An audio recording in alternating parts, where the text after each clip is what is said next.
You're 2, I'm 1. I don't hear anything. You're 2, I'm 1. You're 2, I'm 1, and 3 is nothing. Check 3, 2, 1. Check 3, 2, 1. He said we're okay. He said we're okay.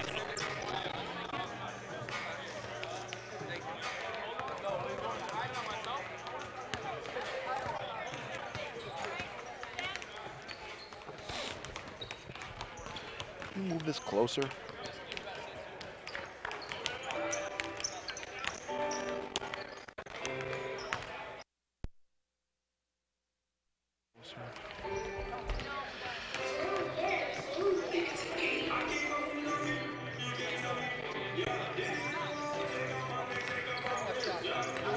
The Dolphins look to break a 3-game losing streak. Good afternoon, everybody. I'm Chris Granozzi, along with my partner, Don Familo, courtside with the Dolphins, brought to you by Pepsi.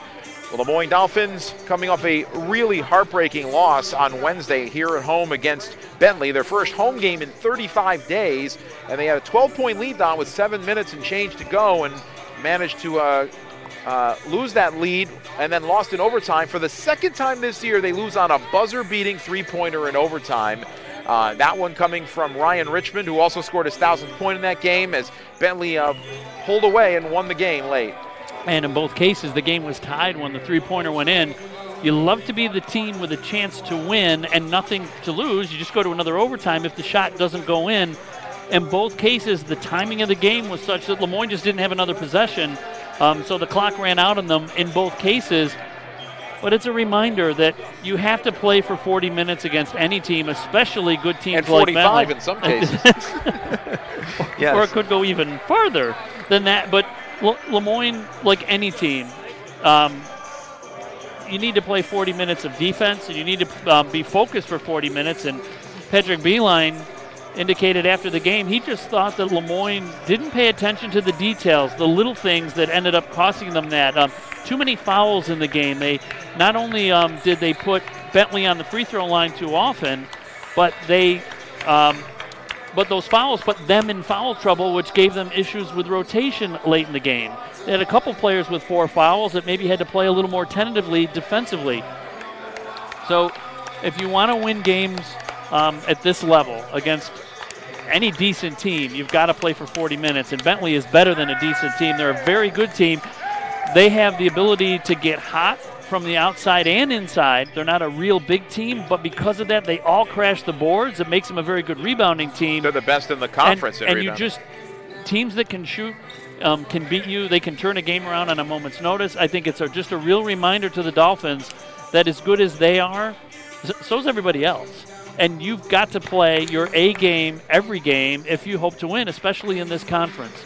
So, a tough loss, their first loss in the conference, first loss at home for what that's worth, but the fact that it's a conference loss is something that they don't like, especially against a team they're only going to face once. Could come down to tiebreakers when it comes to playoff seedings, and so you want these teams you play only once. It's a really good thing to beat them because you automatically have that tiebreaker. Well, they play another one of them today in Franklin Pierce, and of course the next 5 is it as well. Lemoyne has to try to win these games. They were very happy that they went through the first portion of the schedule against their half of the division unbeaten. That's great. But these are still conference games. They still count. Yeah, there are crossover contests against the other division. Lemoyne's in the Southwest Division of the NE10, and Franklin Pierce is one of the 8 schools in the Northeast Division. And in January, the teams cross over and play each other once. And then in February, you play everybody in your division a second time after playing with just the a first couple semester. of odd exceptions where games have been moved around, like St. Rose. St. Rose is going to play American International College twice in 3 days, I believe, in February. That's bizarre scheduling. But all that being said, it's because St. Rose wanted to play in a tournament at Dominican, and that was when AIC was supposed to play them. So there are a couple exceptions, but the way the schedule does come out is the way you mentioned it. And all that being said, there's so many games in this league. One game does not make or break a season at all. When there are so many teams in your conference and you play so many games, all right, one game, that's okay. But as the coaches have told us, they don't like losing 2 in a row. The only time that there might be some truth to the fact that one game could kill you is if, for some chance, you lose a game to a team that you're later in a tiebreak situation with, if it's a one-on-one situation. Yeah, and either it doesn't get you into the NCAA tournament like it happened to Moyne in 2009. When I say one game doesn't make a difference, if you win 20 and you lose one in the conference, that one game doesn't make a difference. Exactly. If you're a 500 team, not only did that game make a difference, so did a bunch of others.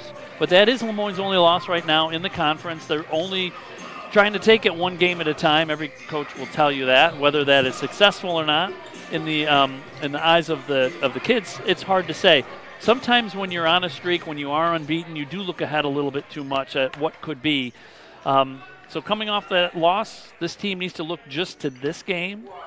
It's a home game. They want to hold home court. It's a league game. They want to win league games, and they want to get off the snide. They're losing 3 in a row, despite the fact that 2 of them were on very long road trips to really good teams. It still shows up as a 3-game losing streak.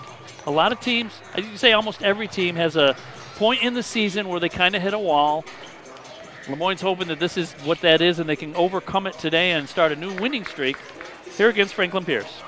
Well, the Dolphins are suffering their longest losing skid in 2 years. They did not have a 3-game losing streak last year, and this is the first time they've had it this season. And again, plenty of time to right the ship, but it's got to really start today. I don't know. We'll hear from Jimmy Langhurst, the assistant coach, in a couple of minutes, but I don't know that he would want to label this as a must-win game, but really when you consider it's a home game and Lemoyne's going on the road to play the top team in the region right now in southern New Hampshire, you really have to try to get this one. So there is a little extra significance to this one, and hopefully the team will play tight to that point. Franklin Pierce is a team that is rolling. They've won 4 straight.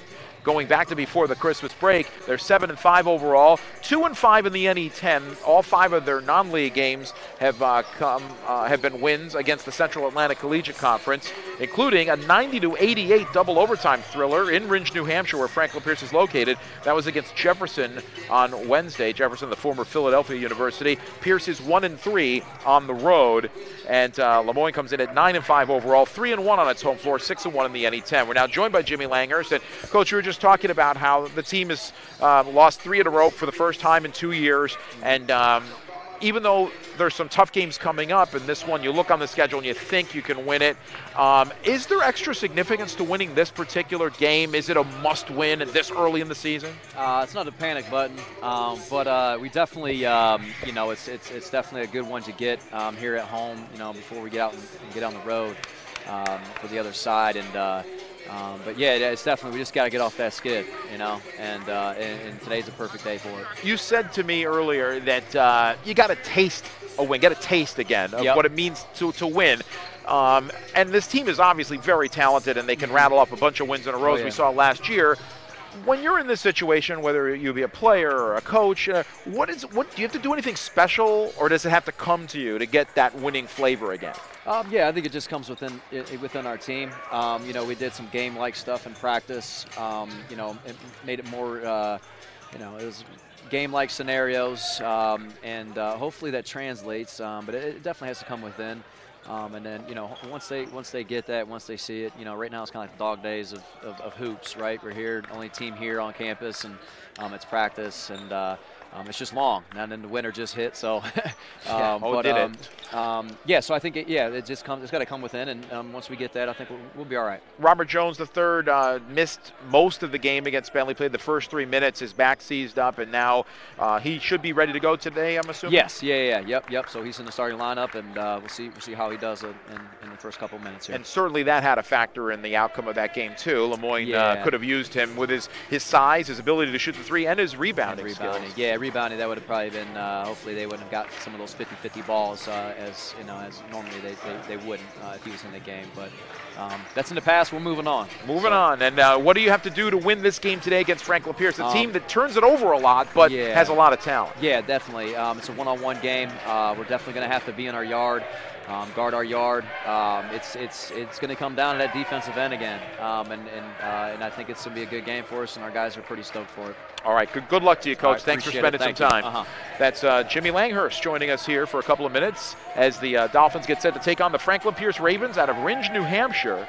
And let's go through the starting lineups. First for those Ravens, who are coached by David Chadbourne in his 19th year at the helm of the men's program. He also coached the women at Franklin Pierce, which makes him pretty much a statistical anomaly in college basketball. Not many coaches have coached the men's and women's teams at that same institution.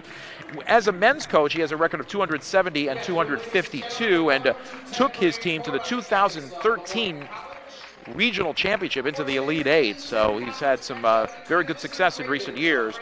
He'll send out this starting five: Asante Sandiford, a 6'4 senior out of Boston who averages 12-plus points per game. Franklin Pierce starts 5. Sandiford is also their leading rebounder at just under 8 per game. Jordan Lackey also up front, a 6'5 senior out of South Plainfield, New Jersey, averaging just over 14 points a game. Mike McDevitt has really come on lately. He's a fifth-year senior, 6'8 out of Cumberland, Maine, who's a very good shooter. He's their leading scorer at just 16 points a game. Also the leading shot blocker, blocked a career-high 5 shots in the win against Jefferson on Wednesday, and he had a really good line of 15 points and 12 rebounds to go with those 5 rejections.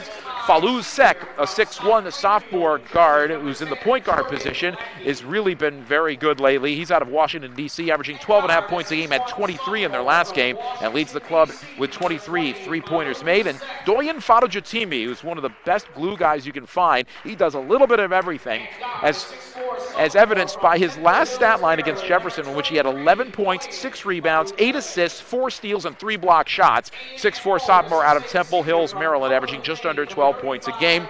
And he's also in the top 10 in the league in steals and block shots. Not many people can say that.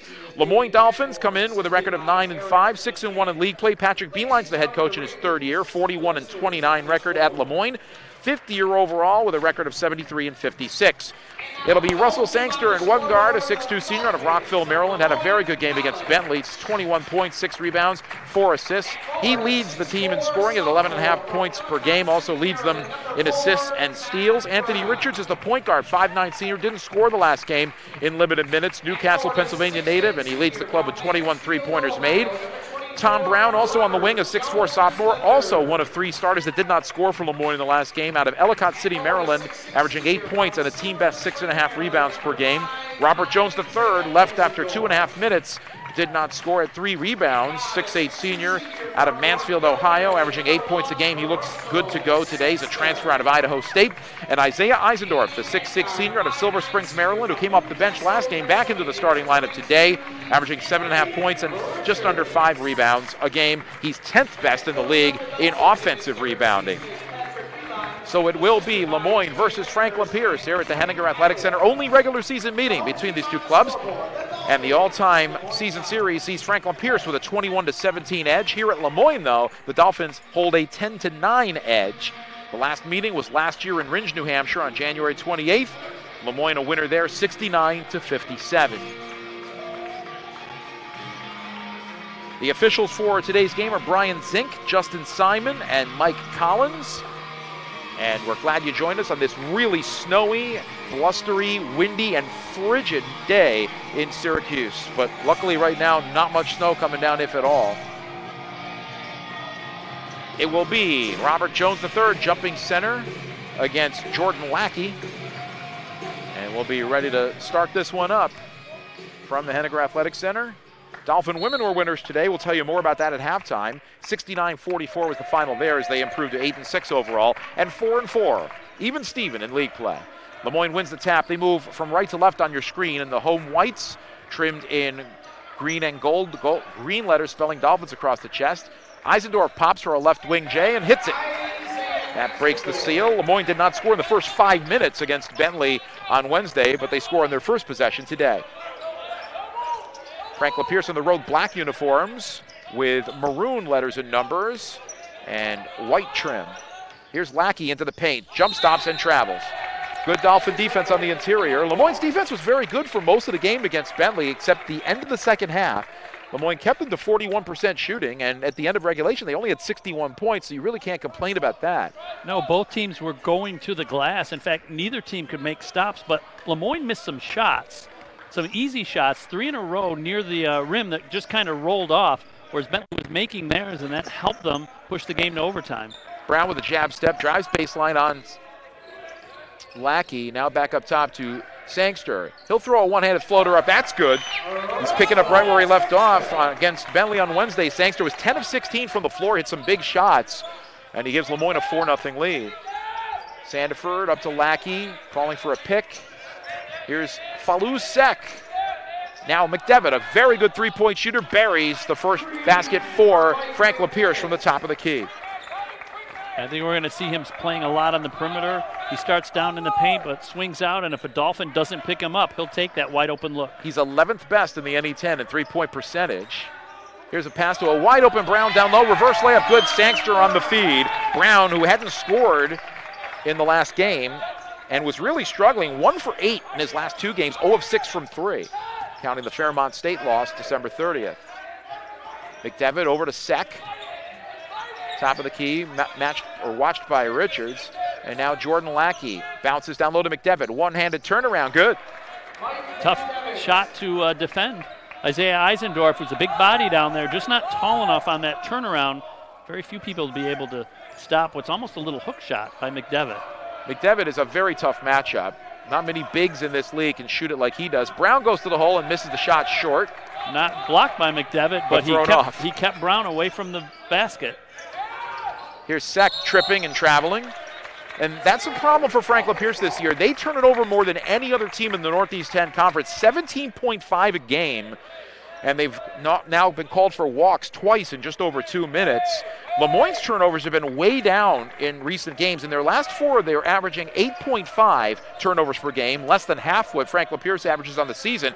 In the 10 games before that, they were averaging 14.2 a game. Richards down low, finds Sangster, and another floater is good in the lanes, and Richards gets the assist there. Frank Lapierce having a hard time staying with their man. Lemoyne's moving very well offensively. Frank Lapierce's defense is up and down. They lead the league in defensive field goal percentage at 40% allowed, but they give up a lot of points. Because of their turnovers, they give a lot of opportunities to their opponents. Here's Sandiford with the first touch of the day for him, and he's called for steps as well. 3rd travel already on Frank Lapierce in exactly 3 minutes. Kind of swung the body before he put the dribble down right in front of the official. Richards works it up. Now gets the return pass from Brown. Both teams play man defensively. Brown bounces on the baseline to Eisendorf. Position, got blocked from behind by McDevitt, who's coming off the 5-block game, but the rebound rescue by Brown. Jones back out. Sangster, extra pass to Richards. 9 on the shot clock. Brown bounces to Eisendorf. Well defended, fall away jumper, good. Well, the shot clock down to just a couple seconds. Dolphins shooting very well to start. I have them 5 of 6 from the floor as they lead 10-5. No threes yet. No, Lemoyne's going inside on every possession. Sandiford misses a shot down low, gets his own rebound, spins in the lane on the double team, kicks it back out. Fadajutimi with it, now around to the right, and Sek. Here's Sandiford, back to Sek, top of the key, won't take the 3. Now he dribbles inside and loses the ball. It's saved on the baseline by Richards. Jones gets credit for some good D there to force the turnover. And that is now 4 miscues on Frank Lapierce. Down low, they're going to get our first foul of the ball game with 15:51 to play as Robert Jones III was hit on the arm. Sandiford picks it up. As you mentioned, the first of the game, Lemoyne 5 of 7 from the floor. Frank Lapierce 2 for 3, both makes, of course, by the big guy. McDevitt. So they only have 3 attempts, and they have 4 turnovers. That's interesting. And you're not going to win games that way in this league. Long way to go in this one, though. Jones, a good look from 3, no good. And the rebound comes to a new player into the game, Sean Fasayero, a 6'2 sophomore out of Houston. Trent Dixon also checked in at the last whistle, a 5'11 freshman from Upper Marlboro, Maryland. Frank Lapierce really recruiting in the Beltway in the last few years, as Lemoyne has. Russell Sangster picks up the foul on a drive to the basket by McDevitt, who almost lost the ball. Lemoyne overplayed, almost got the steal. But when they didn't, McDevitt had a clear path to the basket, and as Sangster slid underneath to try to pick up a charge. He didn't get there in time and got called for the personal foul. McDevitt, a good foul shooter for a big man at 77%, hits the first free throw. He's got all their points today. Chris, it's amazing to me that somehow on every possession you don't give him a chance to touch the ball at least once. He can do so many things so well. Well, you got to vary your offense too, but you're right. He's got to touch it. Second shot is also good. They haven't today. It's all McDevitt. It's Lemoyne 10 and Mike McDevitt 7. Suffered an injury his freshman year, but that extra year has paid off for him. He's been a very important cog for this team. Richards behind a screen doesn't take the deep three. Now Sangster. Sangster spin move down low. The floater again rattles in off the back rim. Sangster 3 of 3 for 6 points to lead all scorers. He's really playing very well the last couple of games. Well, it's second semester for these seniors. This is the end of their career, and they know it. For the most part, they've really been stepping up. Fasayero, here's a three by McDevitt. He knocks down another one. And that was with a man in his face. 12-10 Lemoyne. He's got all 10 points, McDevitt. The last time I saw a player score this many points to start a game for his team exclusively was a game at East Stroudsburg. Queens College had a guard. I can't remember his name off the top of my head. He scored their first 24. Brown down low to Eisendorf. The roller goes in. Lemoyne shooting the lights out to start, as I have them unofficially 7 of 9, and Isaiah 7 Eisendorf. of 10. 7 of 10, okay. Yep. 14-10 Lemoyne. McDevitt's got it again. Backing in on Eisendorf. Turnaround shot is an air ball and picked out of the air on the weak side by Jones. That's his first miss. He's 3 of 4 from the floor. Made both his threes and both his free throws. Sangster, quick drive to the hole, and he's hit hard as he takes a plunge toward the baseline and bounces right back up.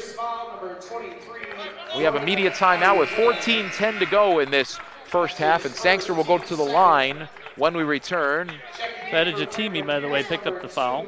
Okay, and Amani Craddock will check into the game when we return as well. He's from he's a senior, a 6-foot junior out of Spring Valley, and we'll take a brief timeout here as Lemoyne leads Franklin Pierce 14-10 on Fins TV. Post it to social media or on the Dolphin Rewards app following each win. Be sure to follow the Fins on social media and the Dolphin Rewards app for your chance to win with the Fins all season long.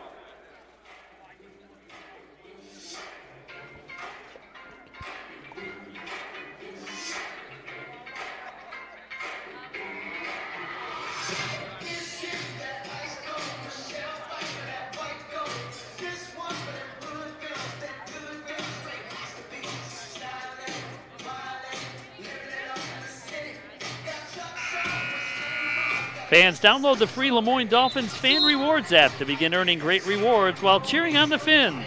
This free mobile app, available on iTunes and Google Play, allows you to begin building points by attending Lemoyne athletic events to cash in for great prizes, and it's another way to follow all the action from the Heights.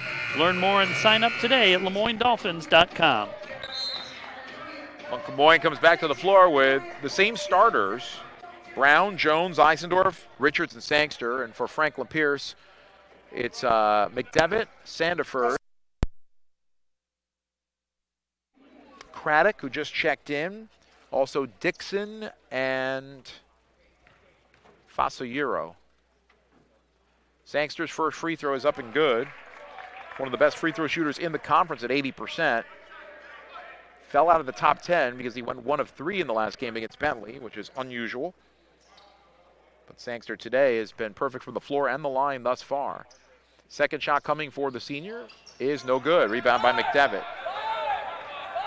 Sangster with 7 to lead Lemoyne, which leads by 5. Matching their largest lead thus far.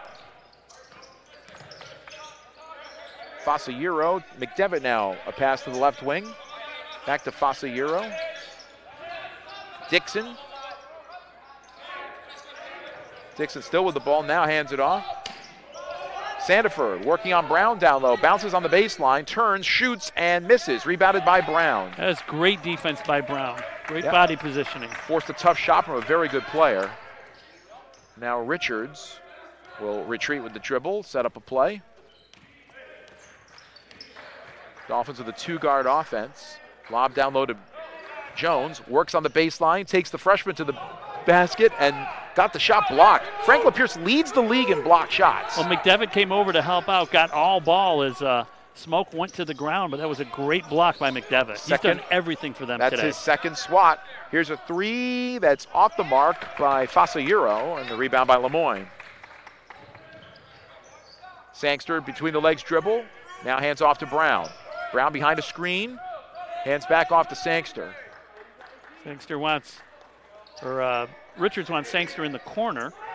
Top of the key, Brown, a good look from three, and the lefty knocks one down. He needed that. He was 0 for his last 6 from beyond the arc. Brown now with 5 points, and the Dolphins are up by a game-high 8. 18-10, and they've continued to do a good job protecting the basketball. Not many turnovers the last few games. Here's Fasayuro driving to the hole. Quick step, misses the shot. Another rebound for Brown. Robert Jones got hit in the nose, so it's a 4-on-5 right now. And here's Richards bringing it back. And now we have officials' time as Jones, who got hurt 3 minutes into the last game on Wednesday. I think got hit in the nose on that play.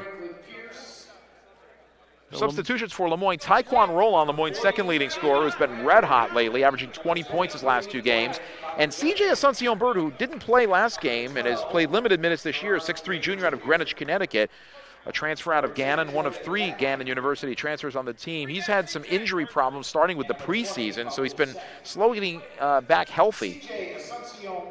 But he's getting a chance here as Patrick Beeline continues to play the guys that he thinks can help them in whatever situation they happen to be called upon. Asuncion-Bird drives to the basket, choked off, good defense that time by Fadajatimi, who's back into the game. Asuncion-Bird lost the ball, got it back, out to Richards. 2 seconds to shoot, a step back 3 is good to beat the buzzer. Richards' first points of the game, and Lemoyne is up 21-10. This is what Bentley did to Lemoyne in the last game. And what has happened against Lemoyne a lot this year, a lot of players have hit buzzer-beating shots against Lemoyne. Here's a flip over the shoulder that's good for Jordan Lackey, his first basket. And the first points not scored by Mike McDevitt in this game for Franklin Pierce. And he's not in the game, so he couldn't score them. Right, well, they could also go scoreless. David Bradbury is into the game for the first time. Brown was left open for a moment, saw the seam, and just took it right in with the left hand. He's got 7. Lackey kind of fell backwards on the drive, and Brown turned around, and there was nobody there. A 3 off the dribble by Lackey is no good. Eisendorf for the rebound. And we have a whistle and another player hurt for Lemoyne, at least momentarily. Tom Brown being talked to by Justin Simon, the official. Justin Simon's father, Leon, was a longtime official. Used to do a lot of games for Lemoyne, St. Rose, some of these teams up here in the Northeast. Simon doing a nice job making sure that Brown was okay, letting the bench know what was going on, and health of players obviously is important, but Brown says, yep, I'm okay, just got bumped in the head. Richards guarded by Bradbury. New player on the roster for Franklin Pierce. Now Taekwon Roland finds an open man down low. Asuncion-Bird with the reverse layup. Roland is not only one of the most lethal scorer on this team for Lemoyne, he's also arguably their best passer. 2.5 assists per game. Into the paint, tough fall-away jumper is off the mark by Fadajatimi, and the rebound to Lemoyne. Brown in there to knock it away to CJ Asuncion-Bird, who's got it at the top of the key. Asuncion-Bird on that basket, doubled his seasonal average. A 3 by Richards is off the mark. He needed the shot clock to be expiring, I guess. Lackey the rebound. And now Falou Sek out of Washington, D.C. dribbles the basketball. He's got the funky hair going behind the head, tied up. Lackey drives baseline and tries a one-handed side pass on the baseline, but got bumped in the act, and that'll be the second foul on Lemoyne. And Mike McDevitt is ready to check back. Monte McCall, a 6'5" freshman out of Amherst, Mass., the 10th different player to come in for Franklin Pierce, as David Chadbourne uses his bench very liberally. He always has. He likes to go 10, 11 deep. And he has a lot of players normally on his roster, so he can mix and match a lot. Sangster will come back in, along with Kegler for the first time after this timeout. Dan Kegler, who started the last game, a local kid, another transfer out of Gannon University, 6'6" senior. While we have this time, we should mention pass along our condolences to David Chadbourne, the head coach of Franklin Pierce, and his family, as David lost his 27-year wife, Michelle, right before preseason started this season in the fall, and she died way too young at 49. A very, very wonderful woman, and we just wish everything for the best, all the best for the family and for everyone in the Franklin Pierce community. A real tough break, and David Chabot, one of our just wonderful man, and a real character. Someone that's really fun to watch, and really is a very good coach. Took his team to a regional championship in the Elite Eight in 2013, and we just wish him the very best. It's very bad break. He's a very good coach. He does some very unorthodox things, like playing a guard in the center position in the post defensively. He really works his roster and his lineup. He's very imaginative, and his teams are always competitive, always. That's certainly a sign of coaching. One year, his team was picked to come in 15th when it was one division, 15th, and they finished first. Won Coach of the Year that year. Missed shot by Lackey, gets his rebound, puts it up and in, and he's fouled. From an odd angle, he was able to get the putback, and the Dolphins did not do a good job boxing out there. I think that was Franklin Pierce's first offensive rebound. Assumption Bird did a nice job of defending the original shot, but then he was out of position. Lackey did a nice job staying with the play. Robert Jones comes back in, so Lemoyne gets a little bit bigger. Lackey will go to the line to try to complete the three-point play. On the season, he's a 71% foul shooter, just shy of the 72% mark Franklin Pierce has as a team. He completes the three-point play. So McDevitt scored the first 10 points for Franklin Pierce, and Lackey's got the next 5. Lemoyne by 10, 25-15. That was their second offensive rebound. Okay, I don't remember the first one. Not a lot of rebounds in this game, because some pretty good shooting, especially by Lemoyne. Here's Kegler, drop step, layup blocked on the way up, gets it back, feeds Jones in the lane. Defender slips and falls. That was McCall, but he got back up. Now Roland with 6 seconds to shoot, lost the ball, but it comes into Sangster's hands. He gets the reverse layup. That's about the 4th different reverse Lemoyne has scored in this first half. 9 to lead the way for Lemoyne. Sangster. And that's just good hustle to be in the right place. Fadajatimi step back 3 is good. He's actually, that was Falou Sek, my fault. Sek, who comes off a 23-point performance against Jefferson. That's his first basket of the game, and Lemoyne's up 9. Left side to Asuncion Bird. He drives the lane. Layup is too strong. Might have been hit on the way up. No whistle. McDevitt the rebound. A little body by McCall that time, but CJ needs to slow down. Layup in transition. Sangster tried to stop Lackey, but Lackey had the foot speed to get the ball, or to get the ball to the basket and score before Sangster could impede his progress. And now a timeout call by Lemoyne as Franklin Pierce is on an 8-0 run. And I think has come to within 7. I think Lemoyne doesn't like the pace of the game. It got a little frantic there. Dolphins like to slow it down on offense and run their offense. They're not getting back defensively enough to help out. I take it back. It's a 10-2 run. It was 27-12. Wait a minute. Maybe it is an 8-0 run. 12 for 19 from the floor for the Dolphins for 63%. Franklin Pierce 7 of 15 for 47%. Both teams shooting well.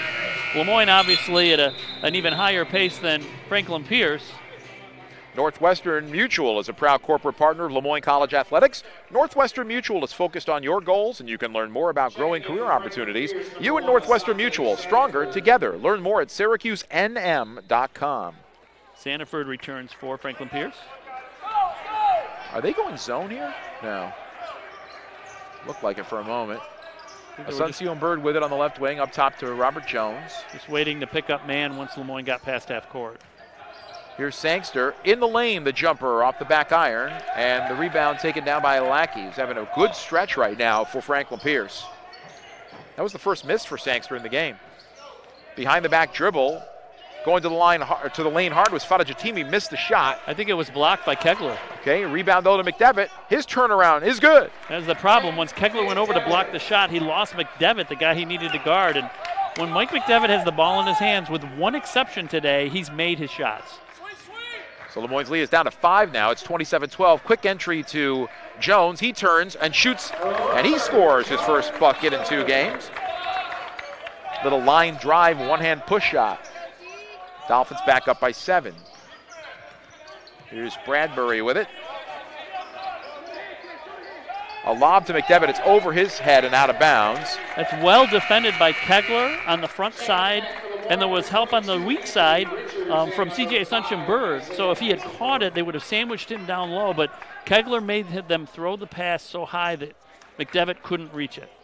Yeah, Sek with the errant pass. And Kegler gets a seat on the bench. Have the Dolphins turned it over? Came back in. Have the Dolphins had a turnover in this game? I think it's about the 6th for Franklin Pierce. Sangster with it. Foul line extended. Top of the key, Eisendorf for 3. Off the back iron, and it hits the top of the backboard, which is in play.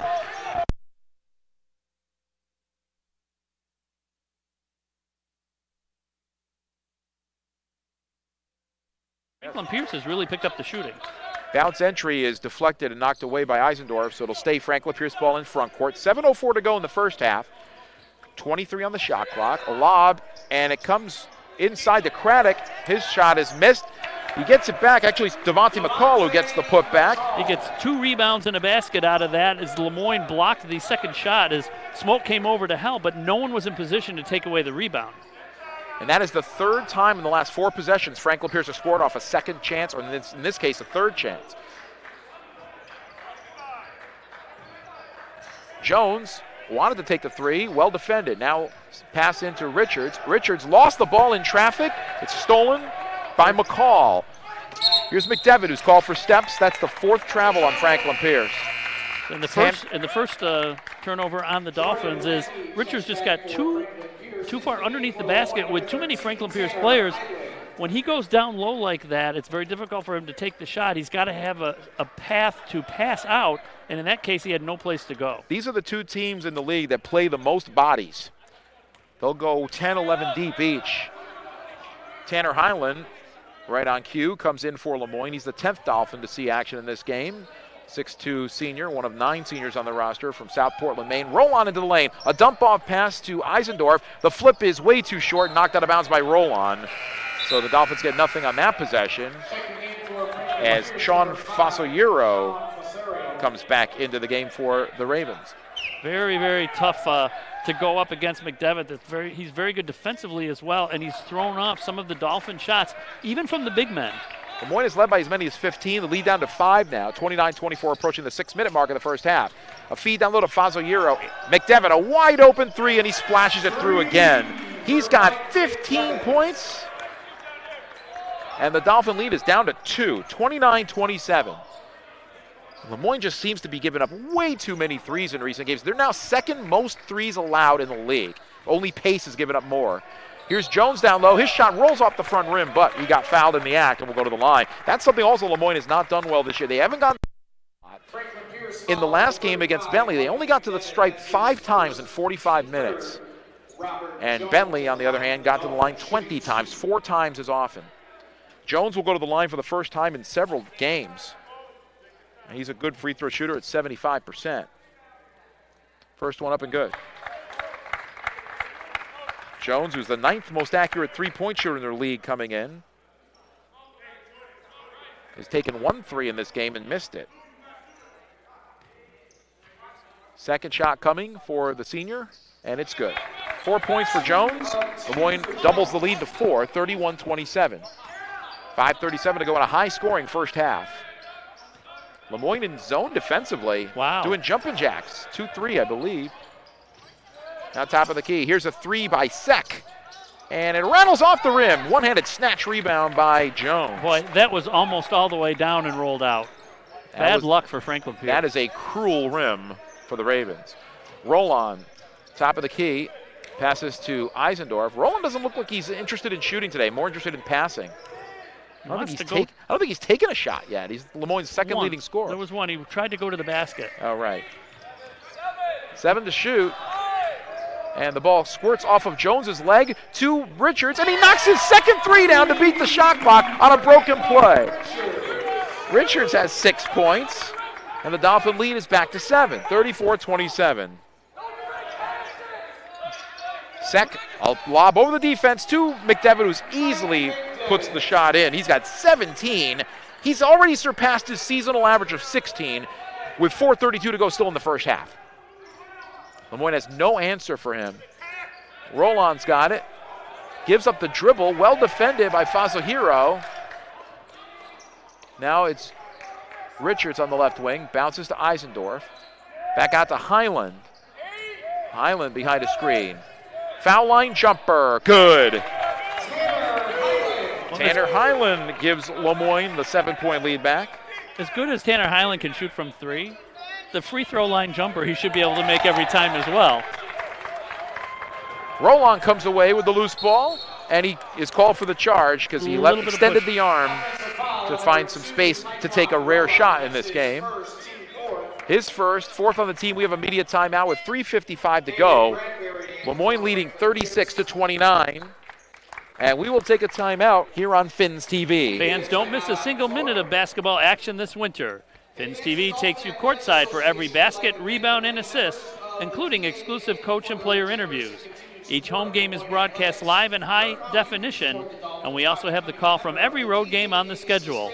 All games are free of charge and available at LeMoyneDolphins.com. Franklin Pierce University was established in Rindge, New Hampshire, named after the only president of the United States to be born in the Granite State.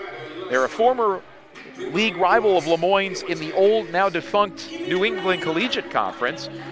And then they, when Lemoyne left to go to the Northeast 10, and then a few years later the NECC went under, folded, then Franklin Pierce was one of 5 teams that were annexed in, 4 from the old NECC and St. Rose from the NICAC, who came in when the NE10 expanded from 10 to 15 teams in 2000. Famous alums for Franklin Pierce include Henry Simmons, the actor from NYPD Blue fame, and also Temple Grandin, who is a famous autistic inventor. Taekwon Roland has no official shots from the floor. He's tried to go to the basket twice. One turned into an assist. Right. And the other turned into, I think, a turnover. He did pick up a steal on that last possession. Dolphins lead by 7 with 3:51 to go in this first half. McDevitt sets a screen for Sek, who's behind the arc. Lemoyne back to man defense. Sandiford's got it. He throws it back out on an angle pass to Lackey. Now in the left corner, here's a three-pointer. Fadajatimi missed everything, barely grazed the back iron, and came on the weak side to Richards, the smallest man on the floor. Now Highland gets the ball knocked out of his hands by an over-aggressive Fadajatimi. Almost had the pick. Yeah, it was a good play, but then he didn't follow up on it, and that allowed Lemoyne to just let the ball roll out of bounds and reset. Not many fouls in this first half. They've let him play. Hasn't been much contact either. Sangster almost pushed off. Richards on the right side, feeds Jones, baseline. Jones working on Sandiford, spins on him. Well defended, back out. Eisendorf, 4-3, missed it right, wide right, and the rebound by Lackey. Down low, a scoop layup that comes up short, and the rebound by Eisendorf. That was Lackey putting up the scoop, and here's a running transition layup by Sangster. Well, Sangster just had Sandiford right in front of him, ready to take a charge, found a way to get around him and avoid all the contact. Sangster with 11 to lead Lemoyne. But Mike McDevitt's got 17 of the Ravens' 29 points to lead all scores. 2:40 to go, first half, Lemoyne by 9. Not his shot, he takes the running two-pointer, no good. Jones, the two-handed rebound, outlets to Sangster. Franklin Pierce back on defense. Here's Highland catching with defenders around him. Jones to the hole. Shot is off the rim and the glass, and he'll go to the line after being fouled. But you like seeing Lemoyne getting aggressive and going to the basket, attacking the rim, which they haven't done a lot in recent games. Especially Jones, who can shoot from the outside, but this entire Lemoyne team is looking to go to the rim first and take the three as a second option. That is the second foul on Doyen Fadajatimi. Easy for you to say. Looks like Craddock's going to come in for him possibly after the free throw. Fadajatimi did not play against Lemoyne last year. He was a mid-season addition to the roster for Franklin Pierce and did not play in the game against Lemoyne. First free throw is good by Jones, who's 3 for 3 from the line. Dolphins are back up to a 10-point lead. They've led by as many as 15 in this first half. They have not trailed in the game. And that's saying something because Lemoyne is, in recent games, has not had a lot of leads. They did lead most of the way against Bentley. Second shot, no good by Jones. And we have officials' time here. A timeout by Franklin Pierce. It's the use it or lose it 30 in the first half. Dolphins up 10, 39-29. Hey, this is good for Lemoyne, too, because despite the fact there was a lot of barking going on the floor, especially by Tanner Highland, getting the troops where they needed to be, I thought there was a little bit of confusion. So they'll sort of reset here as well as we approach the 2-minute mark. Foul trouble. Tom Brown has 2 for Lemoyne, and that's why we haven't seen him in the second half of this half. And Fettuccine with 2 for Franklin Pierce. Lemoyne fans can win with the Finns each home game, courtesy of DeBella Subs, located on Bridge Street in East Syracuse, actually right down the hill from here. If the Dolphins win at home, you can receive a free side and beverage with the purchase of any sub or salad using the coupon posted to Twitter, Facebook, or the Lemoyne Dolphin Rewards app, another reason to get that Rewards app, after the game. Be sure to follow the Dolphins on social media or download the Rewards app to win with the Finns and DeBella Subs of East Syracuse. Well, I don't know about you, but that DeBella sub read made me hungry, and I smell what smells like pea soup or something. Something smells really good in this gym.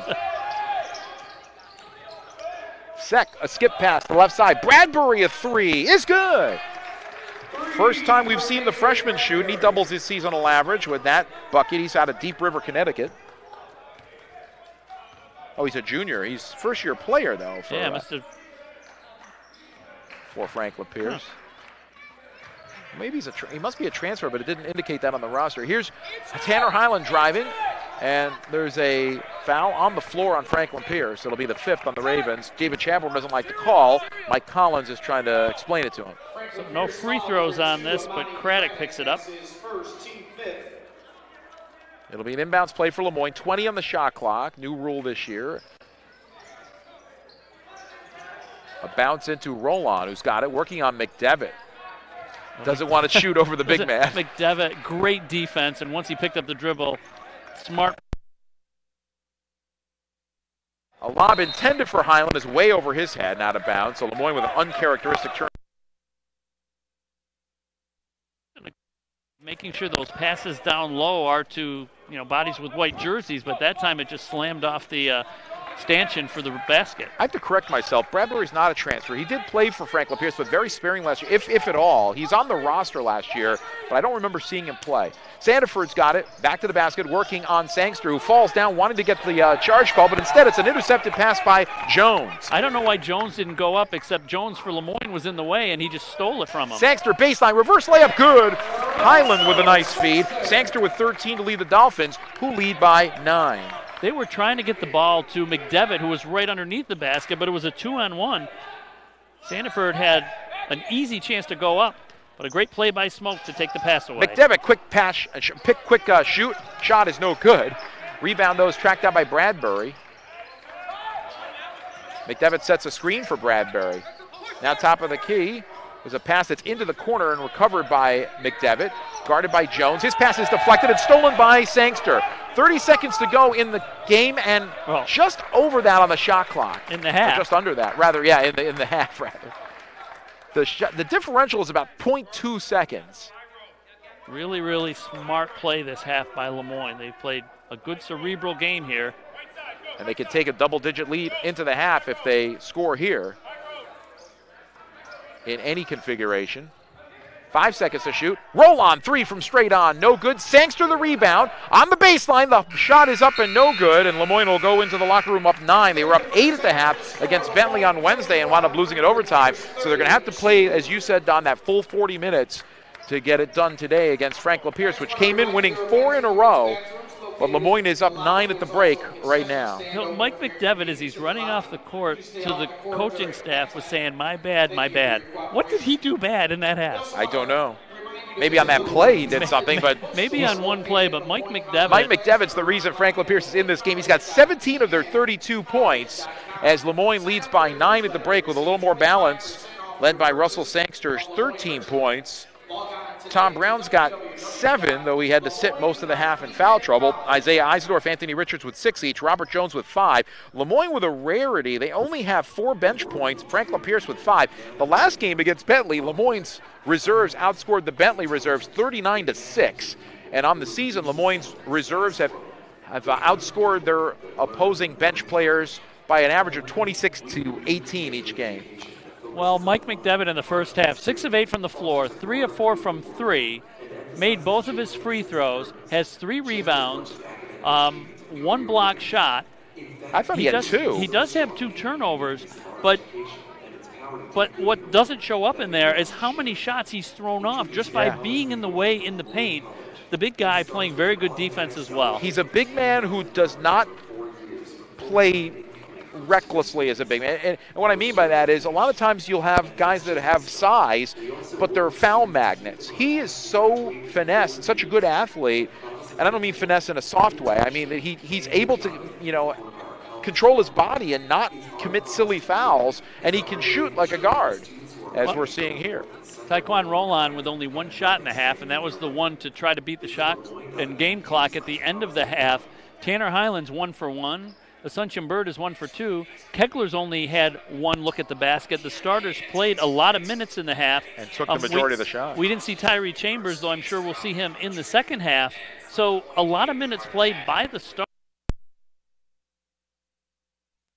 Didn't take shots. So great defense by Franklin Pierce. They know who Ty is. They made it difficult for him. Good news for Lemoyne. Taekwon Roland, who can take over a game, is waiting for the game to come to him. He didn't do anything foolish. He didn't force anything. Nope. He played within the offense. He passed. He tried to get his teammates involved. He did get 1 assist. He had a steal. But just about 11 minutes, 1 shot, unusual for him. As his coach, Pat Beeline, told him before the Fairmont State game, hunt for shots. He will have to. The whole team can shoot. And Taekwon Roland, though, is one of the few guys on the team, we're seeing Smoke do it as well, who can manufacture his own shot going to the basket. But Franklin Pierce has really shut him down in the first half. The Ravens played 11 men in the first half, Lemoyne with 9. Attending a basketball game at Ted Grant Court this season is not only a great experience for you and your family, it's also beneficial to the community. For the 4th straight year, the Lemoyne Athletics Department will be supporting local organizations making an impact here in the Syracuse community. A portion of all tickets sold will go directly to Maureen's Hope and the Beads of Courage program. Learn more about this program and purchase season tickets for only $25 at LeMoyneDolphins.com/tickets. All in, all one, all Dolphins. We're going to get an update on the scoreboard in just a minute, but first, before we do that, we're going to have an update on the women's team. As we are happy to have with us Madison Purcell, who had a career-high 16 points today in the women's victory over Franklin Pierce, 69-44, improving the record to 8-6. 16 points, and you only missed 1 shot today, 5 out of 6 from the floor, 2 of 2 from 3, 4 of 5 from the line, also a couple of rebounds in 31 minutes. A tough loss against Bentley. Will lead into this one by saying that your team played really well against the number 7 team in the country. Just couldn't get it done down the stretch. Second half, they shot the lights out. But you were up 9 at halftime in that one. In this one, you got the big lead early and then just cruised to the finish line. It had to be a good feeling for your club, I would think. Yeah, definitely. I mean, coming off a loss against Bentley, we knew that we could have beat them. We just made a few mistakes that unfortunately worked against us and worked for them. But coming off of that, we knew that we had to come in confident and play as hard as we could. We can never take any team for granted. So we just came in and knew that we had to get things done. Well, your team has battled some injuries this year. I mean, a lot of teams have. But you lose Liz Millay for the season. She was a big part of what you expected to be in your offense this year. And you bring back Michaela Roberts, who was the defending freshman of the year. And you got a lot of nice pieces with the bigs and also Nicole Riddick. Right now you're sitting 500 in the league. How good is this team? How well do you think you can play in the second half of the season and heading toward step up at any time, so we can definitely go a lot farther and do a lot better and make our record look much better than it is now. We've lost some games that definitely we wish we could take back and win, because we definitely could have beat a lot of the teams that we've played, but we definitely can do good in this last stretch of second half of the season.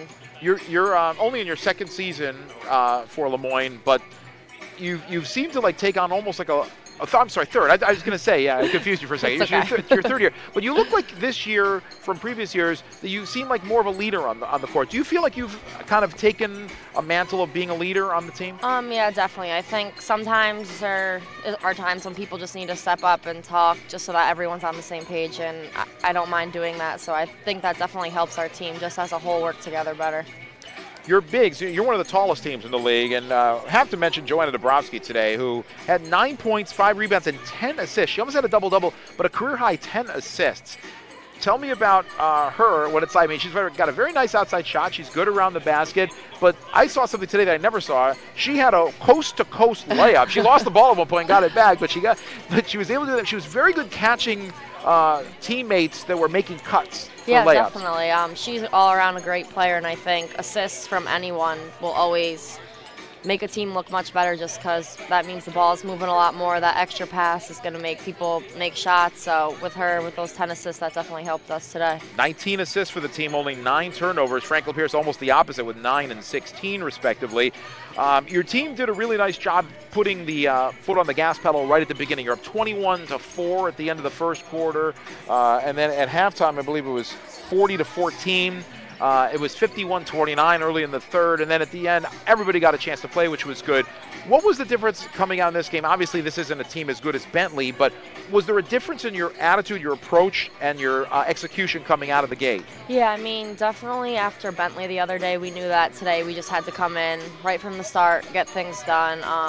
Definitely did that in the first half. Third quarter, we came out not as strong on defense, but we still kept the lead. But that's something that we just really made sure that we came out, played as hard as we could, and fixed those little things that, unfortunately, the other day against Bentley, we didn't do. Even though you did get off to a good start in that one, it was the second half that kind of did you in. Yep. Also in double figures today off the bench, Corinne Patavian had 12 points, 5 of 5 from the floor, 2 of 2 from the line. Ellie Lessick also with a good game with 11 points. Really, everybody contributed except the 2 freshmen who didn't get a chance, really, a whole lot of minutes, but they didn't score. Even Tina Randrup-Thompson had a nice basket in the game. So a feel-good win for this team. Definitely. All around a good win. Yeah, you're 8-6 overall, 4-4 in league play. And for you personally, is there any goal or milestone that you want to get to this year? Definitely. We have a great team, and we know how well we can play. So an NE10 championship would be fantastic.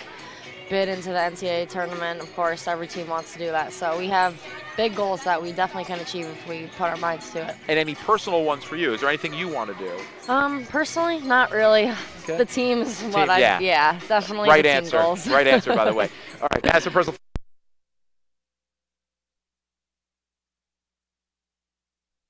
The floor, 2 of 2 from 3-point range, and helped Lemoyne to the 69-44 win over Franklin Pierce. Thank you. Thank you. The Dolphin women will be in action along with the men again on Tuesday night in Manchester, New Hampshire. The women will take 7:15 for the Pepsi courtside program from Manchester. It'll be Tim McCaffrey and yours truly bringing you the action from that game, and that's a big one because right now Franklin Pierce, rather Southern New Hampshire, is leading the Northeast Division. Lemoyne is leading the Southwest Division. Both teams are regionally ranked, and that game could have some ramifications for down the road if you want to look that far down. If both teams make the NCAAs, one of those two teams could host. And since that's the only meeting of the regular season, that could really swing the pendulum if it's between those two teams. But we're getting way ahead of ourselves. Lemoyne's just got to get in the win column, and they're halfway home as they have a 9-point lead at the break against Franklin Pierce, 41-32. Franklin Pierce shot 43% in the first half, Lemoyne 59%. Franklin Pierce did a little bit better job from 3-point range, 5 of 10, as Lemoyne continues to give up 3-point shots with alarming accuracy and volume. Lemoyne was 3 of 8 from downtown. Franklin Pierce 3 of 3 from the line, Lemoyne 4 of 6. Dolphins were out-rebounded 17-13, but they turned it over a lot fewer times, 3 to the 9 for Franklin Pierce. The starting point guard for Franklin Pierce, Falou Sek, had more turnovers himself than the entire Lemoyne team. Also 3 blocks for Pierce, 2 for Lemoyne, and the Dolphins have 4 of the 5 steals. Points off turnovers favor Lemoyne 8-0. Second chance points favor Franklin Pierce 7-4. Fast break points, Lemoyne has the only 2. Bench points, Pierce up 5-4, and in the paint, Lemoyne has dominated 24-10. Lemoyne has led from start to finish. They scored the first 4 points and led by as many as 15. Actually, by 13 was the high. 45-30, or what was it? It was 25-12 was the high point. And right now would it is be a 13 9-point points. lead. Yes, 13. Yeah, I miscalculated. As you know, my math skills are not always at their best. let's take some time out now to talk about the Michigan Wolverines, as they defeated Illinois today by the score of 79-69 for their 6th straight win. As they continue to roll, John Beilein is the head coach, the father of Patrick Beilein, Lemoyne's coach, and John, of course, being the 9-year head coach here from 1983 to 92. Michigan now improves to 14-3 overall, 3-1 in the Big Ten, and they were down at the half in that game, but managed to come back, and it was balance that did it for the Wolverines. 6 players in double figures. I don't think anybody had more than 14 points. So kind of like what Lemoyne is when they're going right. A lot of balance, a lot of people contributing, and congratulations to John Beilein and his Wolverines, who are now won 6 in a row and are 14-3 and should be ranked soon. They were ranked 22nd, I believe, before the Iowa game. So. Oh, okay, so they are ranked. I missed that somehow in the Christmas and New Year's mix. So good for them. They should continue to move on up the rankings after a 2-0 week. The big Iowa win on the road, and then the win over Illinois today. And it's all Big Ten games from here on out for the Wolverines, just like for Lemoyne. It's all Northeast 10 Conference matchups. These are the games that are very important as we turn the corner and flip the calendar and head down the home stretch. Since 1972, BSN Sports has been the largest distributor of team sports apparel and equipment in the United States. Formerly known as Anaconda, BSN Sports features all the latest gear and team uniforms and is the #1 dealer in the Northeast. Get connected 24/7 at bsnsports.com for fast and convenient ordering, or call their knowledgeable sales staff at 315-736-3741. BSN Sports, a proud corporate partner of Lemoyne Athletics. Well, we know it's really cold outside. It might be affecting the shooting in the dome today. Syracuse leads Notre Dame 17-12, but there's only about 5 minutes left to go in the first half. Yeah, so a defensive struggle over there across town. Here, Lemoyne holding Franklin Pierce to 32 points in the first half. They like to keep their opponents in the 60s range, and that's where what they're looking at right now. Yeah, Lemoyne on the season is 2nd in the league in scoring defense. They allow 66.9 points per game, and that's counting a lot of tough road games against national powers. So we expect that number is going to decrease as the season goes along.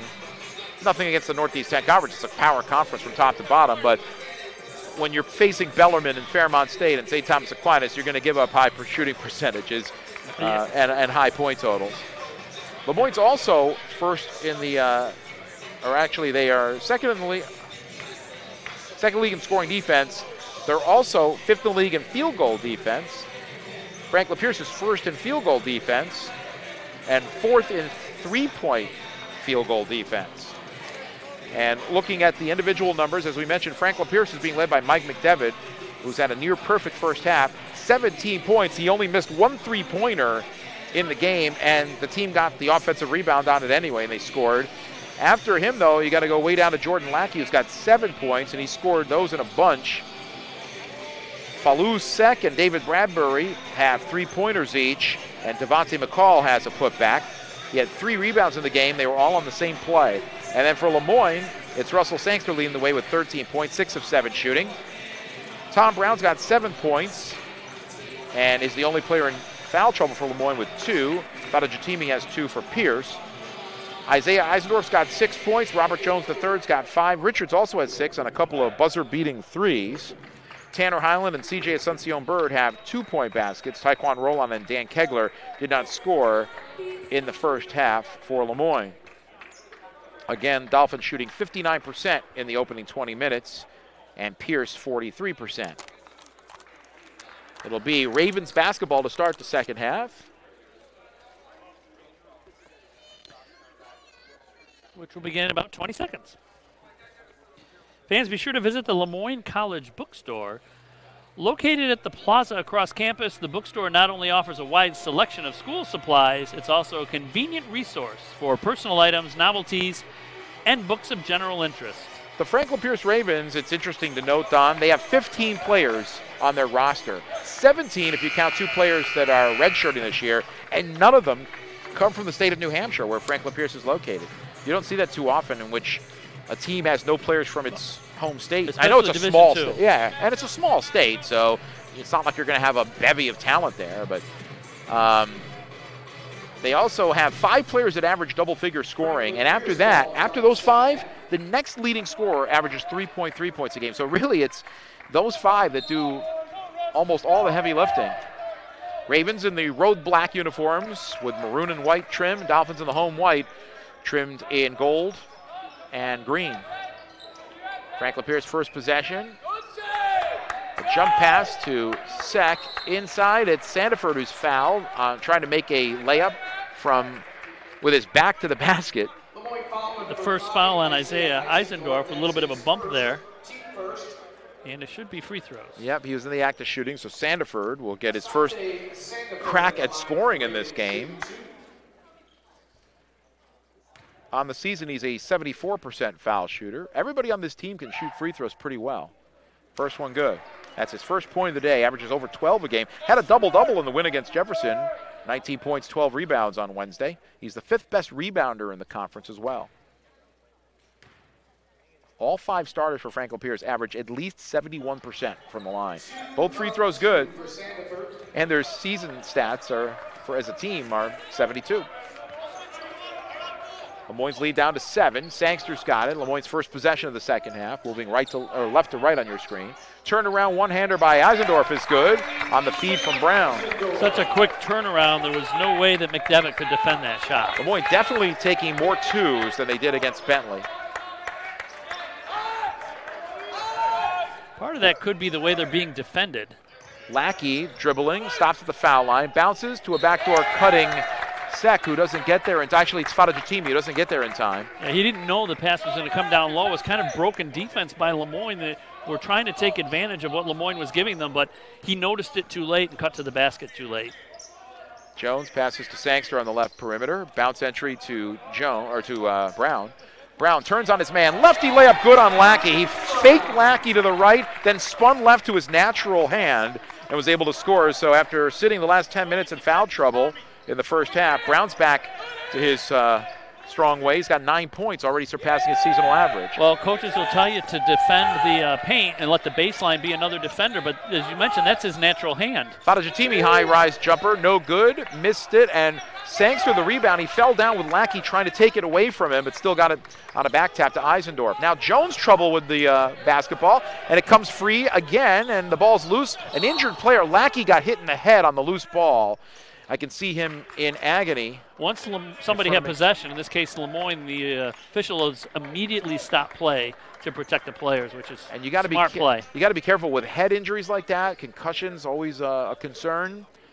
And hopefully Lackey, who got his bell rung, is not in too serious trouble. He's going to get looked at now as Franklin Pierce will go to the deep bench and Devontae McCall comes in. Robert Jones III's got his hands around head coach Patrick Beeline in a bear hug. Just pick the ball up. I don't need you to bring it up.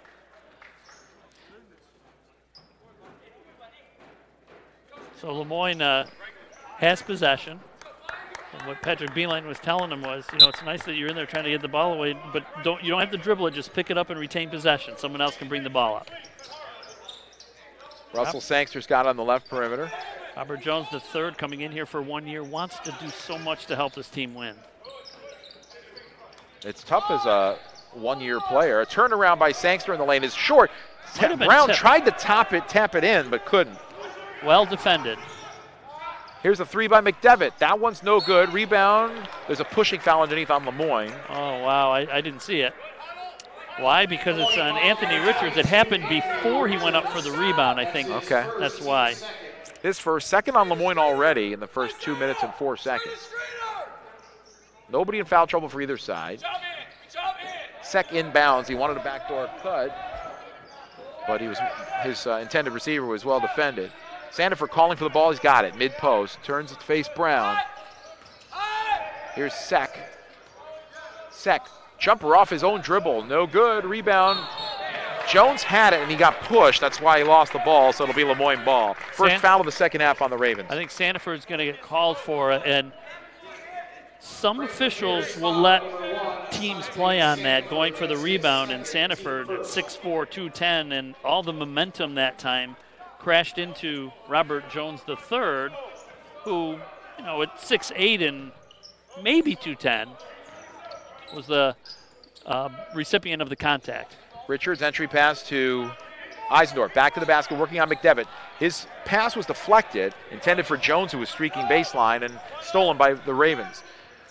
Here's Sek driving. A scoop shot is no good. He was a little out of control, and the rebound is tapped out of bounds by Jones. It'll stay Ravens ball with 19 on the shot clock.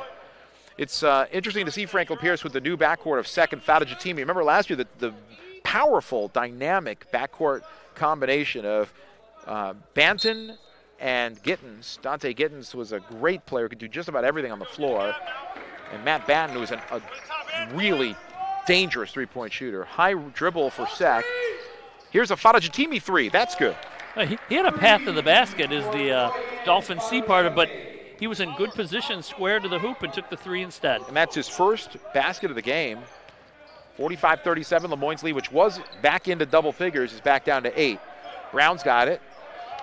Working on McCall, backing his man in, lays it up, got it blocked by McCall, gets his own board, goes up strong, got blocked by the rim, rebounds up for grabs and taken by McCall, who did a nice job defensively there. Frank LaPierce is a good job fundamentally under the basket, keeping their arms up and not swiping down, not fouling. They're the best team in the league at rejecting shots and also throwing them off. Another travel called on the Ravens. That's about their 6th of the game. And Lemoyne continues to try to go inside, though, try to attack that strength. Yep. Frank LaPierce goes a little deeper into the bench. 12th man to play for them today, Gerard Gray Jr., 6'5 junior out of Washington, D.C., comes into the game, averages 2.5 points a night. Lemoyne has been much better in the daytime hours than the evening games this year. 5-1 in day games, 3-1 at home. And if you consider the Bentley game ended up going overtime, by the time the game ended, it was dark out. That's true. Actually, that was dark the whole game. It was a night game. Oh, that was during the week, right? Yes. What am I thinking? Yeah. Sandiford picks up his 3rd foul, has to immediately come out of the game, replaced by Lackey. He picked up his 2nd and his 3rd very quickly here in the second half. The only 2 fouls for the Ravens this half, and under 4 minutes. Richards has it on the left side behind a screen. Jumps the pass to Eisendorf, and his pass is deflected but comes out to Brown. Brown on the right wing. Lost the ball off his foot. Out of bounds into the Ravens. Dolphins continue to try to attack the basket, and Franklin Pierce is packing it in. Tell you, look to kick it out to maybe hit a 3. Lemoyne had a really good first half with just, I think, 3 turnovers. They're starting to mount here in the second half. Sek gives up the dribble. Now he finds Gray. Turnovers are 11-5 right now, favor Franklin Pierce. Lackey well defended by Eisendorf. Now Sek, ball off the foot of Richards. It's a kick, so it's a reset. Franklin Pierce ball out of bounds. And the shot clock resets to 20 as C.J. Asuncion-Bird comes in for Tom Brown. We still haven't seen Tyree Chambers in this game, the Germany native, who's the 4th most accurate three-point shooter in the league. I wonder if he's possibly hurt. I think defensively they like the athleticism of Asuncion-Bird. Here's a 3-point jumper by Lackey that's off the mark. C.J. Asuncion-Bird taps it to a teammate, Sangster, who brings it up far sideline. Near sideline to you folks watching. And Sangster gets the ball deflected out of bounds as he was trying his power drive to the hole. 15:23 to go second half. Chris Granozio, Don Familo coming to you live from snowy and cold Syracuse. I shouldn't say cold, I should say freezing, really frigid. A holding foul is going to be called on the Ravens, their 3rd this half. See what's on. Gerard Gray. Okay, so he's in the scorebook. Dolphins only lead by 8. They had a 12-point lead with 7 minutes to go on Wednesday and lost in overtime. Jones on the right wing. Up top to Eisendorf. Left side to Asuncion-Bird. Now to Sangster. Sangster, well defended by Gray. Takes the jumper behind the foul line and knocks it down.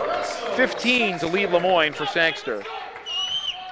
Quickly in transition, a pushing foul on Lemoyne as Devontae McCall showed quick, fleet feet.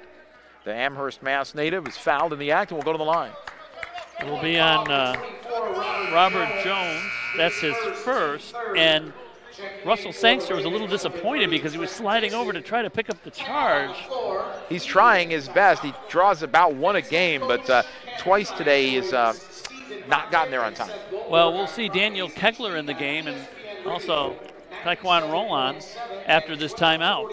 Fans follow the Dolphins 24/7 through all the social media, Twitter, Facebook, Instagram, and YouTube. Simply search Moyne Dolphins and you'll link up with the Fins with up-to-date video highlights, behind-the-scenes photos, and breaking news. Well, the Dolphins are not shooting well from three-point range in this game, and in their last 3 games before today, they were shooting 28% from 3, so as cold as the weather, and they've got to do a better job from 3 because it really opens things up on the inside. But the Dolphins have been really trying to focus their attempts on scoring inside the arc today and getting high percentage shots, and it's worked for them as they're shooting over 50%. Lemoyne's 20 of 35 from the floor, 57%. They've only taken 8 threes in this game. Right, 3 of 8, none in the second half. So we're just over 5 minutes in. Well, the Dolphins continue to give up a lot of threes themselves. They've given up 123 now. Only Pace has given up more threes in the Northeast 10 Conference. They've given up 160 coming into today. So Lemoyne is in no danger, at least immediately, of falling behind them. They've given up 13 attempts today as Franklin Pierce has made 6 of them. Going to the line is Devontae McCall. And he hasn't been there much this year. 1 of 3 for the freshman. And misses a first attempt today. We miss Cindy, the trainer from Franklin Pierce, who didn't make the trip today due to some personal issues, but we wish her the best. She's a Syracuse native, that's why we bring her up. Devontae McCall makes 1 out of 2. The Dolphin lead is 9. That was the halftime spread. Dolphins break pressure, which they see for the first time. Asuncion Bird to the left corner, but Pierce back on defense quickly. And it looks like they might be in zone defensively. Lemoyne wanted to get the ball to Kegler down low on that, but good defense by Franklin Pierce. Asuncion Bird drives and is fouled by Fada Jatimi. That's his 3rd. And I don't think many people have C.J. Asuncion Bird on their scouting report this year. He has played limited minutes, but if they remember him from last year, he's got a very good quick step to the basket, and he's got really good hops.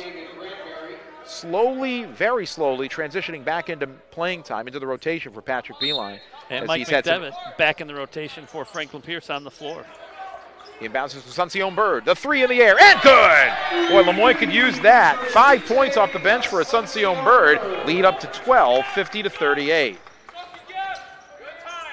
Right side and Jordan Lackey, guarded by Kegler. Lemoyne's made a switch now. They've got Robert Jones guarding McDevitt instead of Kegler, and Kegler's guarding Lackey. McCall's got on the right side. He's playing well today. A lob to McDevitt, working on Jones. Turnaround, one-hander is good. Well, he's just so good when he turns to the basket. 19 for McDevitt to lead all scorers. Well, all you can do is bring a guard up maybe to try to knock the ball away before he can turn around on that shot. He made that over the 6'8" Robert Jones. I don't know where Franklin Pierce is going to finish in the league, but he's playing like a first-team all-conference player. Here's Roland going to the hole, and he gets the lefty layup to go down. His first shot that went in today, 1 out of 2 for the Mohawk Valley Community College transfer. 5th-year senior, Lemoyne up a dozen again. Hesitation dribble by Dixon back into the lineup. Here's Lackey going to the hole. The shot is bothered by Roland, maybe blocked by Roland, thanks to the rebound. Again, Mike McDevitt didn't touch the ball in that possession. Roland, a 3 with the left hand, off the back iron. That would have been a big one, and they're going to call Asuncion Bird for a loose ball foul. Foul number 15, C.J. Asuncion Bird. Boy, he got up in the air, though, Chris. Yes, he did. We talked about his hops. Wow. Sandiford is going to come back in with the 3 fouls with 13:26 to go. I guess David Chadbourne is figuring, you know, I'm going to go with my best front court player. Oh, well, McDevitt's their best front court, but I'm going to go with an important player for me here because the game might get out of reach now. Well, the other thing is I was told Lackey might not have been feeling that well before the game, so he's getting frequent rests on the bench. Okay, we have an offensive foul on Bradbury away from the ball, illegal screen. And he doesn't like the call. He's got his palm skyward and is questioning the official. Now he puts both his hands in the air to say, what did I do? What are the turnovers now, Don? It's got to be 2-1 in favor of Lemoyne. You get a refresh of the screen to make sure it's correct. It says 12-5 turnovers right now. That's about right. Roll on. Flips back to Asuncion Bird. Straight on 3. In and out. A rebound by Sandiford just into the game. Good look from Asuncion Bird. He could be a secret weapon for Lemoyne the rest of the season. Sandiford puts it on the floor between defenders, goes up strong, and the shot rolls off the rim. Asuncion Bird taps the rebound out to Roland. He did everything right to get to the basket, just missed the shot. And then Jones loses the ball out of bounds. That was a bad feed. I don't know who fed it to him, but It wasn't a good fast break, and as Jones went to turn to the basket, McDevitt was in the way. spacing was bad. The pass was behind Jones. He had to reel it in. So that was doomed from the start. Well, Jones gets a well-deserved rest. He's been running up and down the floor. Eisendorf comes in to replace him, so Lemoyne still with 2 bigs in the game. And 3 Gannon transfers were in the game for Lemoyne. How about that? Might be the first time all year. Asuncion Bird misses the layup. The tap up, though, by the trailer Kegler. His first basket of the game, and Lemoyne's got its largest lead of the night. So let's talk Gannon. We had Asuncion Bird stole the ball, got the break going, and as you mentioned, Lemoyne following up off the offensive glass. Kegler and Eisendorf, you can have a Gannon reunion here today. Here's a jumper by McDevitt. What else is new? He nails it from the right baseline. He's got 21 to lead all scorers. 21 is the most points any Lemoyne individual has scored in the game this year, and it's happened 3 times. Okay, I'm not comparing McDevitt to NBA players, but this is what you see in the NBA. He's when you give a good offensive player an open look, they hit it, and he hits it every time. You have to guard him or he will make the shot. Asuncion Bird earning his minutes today and playing well, rewarding his coach. Eisendorf is well defended and fouled, trying to pivot, and that's Sandiford's 4th. And Chris, that was an amazing job by Eisendorf to keep his pivot foot on the ground and not have a travel be called. And David Chadbourne is petitioning the officials to say he was straight up on that. I'd have to look at a replay, I'm not sure, but I don't think he was straight up just because Eisendorf had to lean forward so much just to get away from the defense. Even if it was straight up, if he was pushing on him, who knows? The officials, though, tried to explain it, so there was a reason for their call. 20 on the shot clock. Eisendorf catches the inbounds pass. Lemoyne up a dozen. They've led by as many as 14 today. They have not trailed. Frank LaPierce coming in with a 4-game winning streak. Lemoyne with a 3-game losing streak. A 3 off the dribble by Roland is no good. And then a loose ball foul again. Over the back is Asuncion Bird. He's like a Mexican jumping bean out there, and he got a little too aggressive. Way up in the air again, but didn't have good position. So with 11:21 to go in the second half. Tom Brown will, he's going to give coming for Kegler. I thought he was going to come in for Asuncion Bird, but they've been kind of playing that small forward spot, but Lemoyne will go a little bit smaller now. The junior stays on the floor for Lemoyne out of Greenwich, Connecticut. A CJ Asuncion Bird, hyphenated last name. Falou Sek, the point guard for Frank LaPierce, brings it up. Now back into the game is Sean Fasoyero.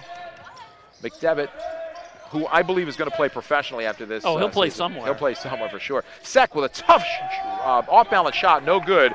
Rebound off the glass to Brown. Now Richards looks back at his coach. Now Asuncion Bird.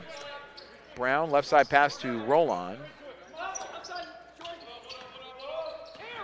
Roland at the foul line. Finds a cutting Brown. Reverse layup, good from a tough angle. What an incredible pass, Chris. There were defenders everywhere. That had to be a perfect pass, and it was. And a perfect execution on the very tough, high off the glass reverse for Brown. He's got 11, second Dolphin in double figures. Sek is fouled on the way to the hole. When players are coming around the curl like that and finding a path to the basket, that's where typically Asuncion Brown picks up his 3rd foul of the half with 10:19 to go in the period, and he's going to be replaced now by Jones, who had a sufficient. Gerard Gray Jr. will also come in for Franklin Pierce. I was going to say, when players come around the curl like that, someone's got to take the charge because the player guarding him is sliding the basket with them. It's too easy for them to foul. So Robert Jones in. First free throw is good for Sek. Tanner Highland in. Franklin Pierce 7 of 8 from the line today. Lemoyne is 4 out of 6. Dolphins are saving Russell Sangster, it appears. Second shot good as well. Sek with 5 points, all here in the second half. Sometimes it's no, I hard. take that back. He had 3 in the first. When you have a lot of good players that play a lot, it's hard to get them all minutes. It's hard to find minutes for them. Well, the lead continues to bounce between 12 and 14 for Lemoyne. They're up 12 now, approaching the midway mark of the second half. Roland doesn't use the screen by Eisendorf. It goes hard to the hole and is handcuffed. as he goes to the basket and will go to the line for free throws. And that's what Lemoyne needs to do. He's got to slash. He's got to get to the basket. Well, for the first time in the game, he had a step on a defender, and no one came over to help out. For over 30 years, members of the Dolphin Athletic Association have supported Lemoyne student-athletes and their achievements, both on and off the court. Learn more about how you can support the Dolphins by logging on to LeMoyneDolphins.com today. Roland hits the first free throw. He's got just 3 points today off the bench after averaging 20 his last 2 games. And on the season, he is now 9 of 13 from the line, 70%. Second shot up and good. Dolphin lead back up to 14. And we are now at the midway mark of the second half. Fasahiro over to Sek, the 9th leading assist man in the league. Finds gets a pass inside to Lackey, who scores. What a quick move. Nice roll to the hoop. Lackey's got 9. And it's a 12-point lead again for the Dolphins as we continue to exchange baskets here in the midway part of the second half. Eisendorf on a pass that almost got away, scores on the floater in the lane. Nice job of not charging. Knew where the defense was, and he's very good at that 6-foot shot that you would think, well, 6 feet away from the basket should be an easy shot. Not when you're being well defended, and he's really good flipping that ball in the basket. Third Dolphin in double figures, Eisendorf with 10. Here's Gray taking the shot and scoring his first bucket of the game. And again, we go back and forth, 12-14, 12-14, 12-14. It's been going that way for a while now. 9:01 to go, second half. Dolphins by a dozen. Eisendorf, right side pass to Roland, guarded by Fasahiro. That's a 5th-year senior guarded by a freshman. And here comes Roland into the paint, dishes it off. Jones, wide open 3 in the corner. No good short. He came in as the best 3-point shooter on the team, or second on the team, and 9th best in the league. He's 0 for 2 from downtown today. A lob over the defense and over almost everything. Over McCall as well, off his fingers, and stolen by Highland. Now it's Roland with it. Now Highland, guarded by McCall. Jones up top to Eisendorf. Back to Highland. Behind a screen, the step back 3. Off the rim, rebound is tracked down by Fasahiro. So the Dolphins continue to struggle from 3 against one of the best defensive 3-point teams in the league. And that time, Lackey lost the ball and went off his foot and out of bounds. I'm telling you, some of the Franklin Pierce turnovers today have been creative. That's I believe they're 14, and that might be the most creative. 8:02 to go, media timeout, second half. Lemoyne still up a dozen, long way to go, but they have been leading the whole way and look to put a very strong finish to this one if they can to end this 3-game losing streak. You mentioned turnovers. It's now 15 for Franklin Pierce. Lemoyne has 6. And the points off turnovers are 12-3 in favor of Lemoyne. Dolphin fans, begin each week by reading the Sunday Playbook on Twitter at Inside the L, posted each Sunday evening. Each week's entry features an inspirational quotation and explanation aiming to enlighten, encourage, and inspire all who read it. So be sure to follow the Sunday Playbook on Twitter at Inside the L and InsideTheL.com. Dolphins doing a pretty good job on the board. They're being out-rebounded 26-21, but part of that has to do with who's missing the shots. And Lemoyne's not missing that many. They don't have chances for too many offensive rebounds. They have 5 in the game. Dolphins 25 of 46 from the floor. They're shooting 54%. Franklin Pierce's percentages come up a bit. They're at 41 now, 17 of 41 from the floor. 3-point shooting, Lemoyne 4 of 14 for 28%. That's not like them. And that's what they've been in the last 3 games, 28%. So it's good. They continue to be very maybe frigid. It is like them.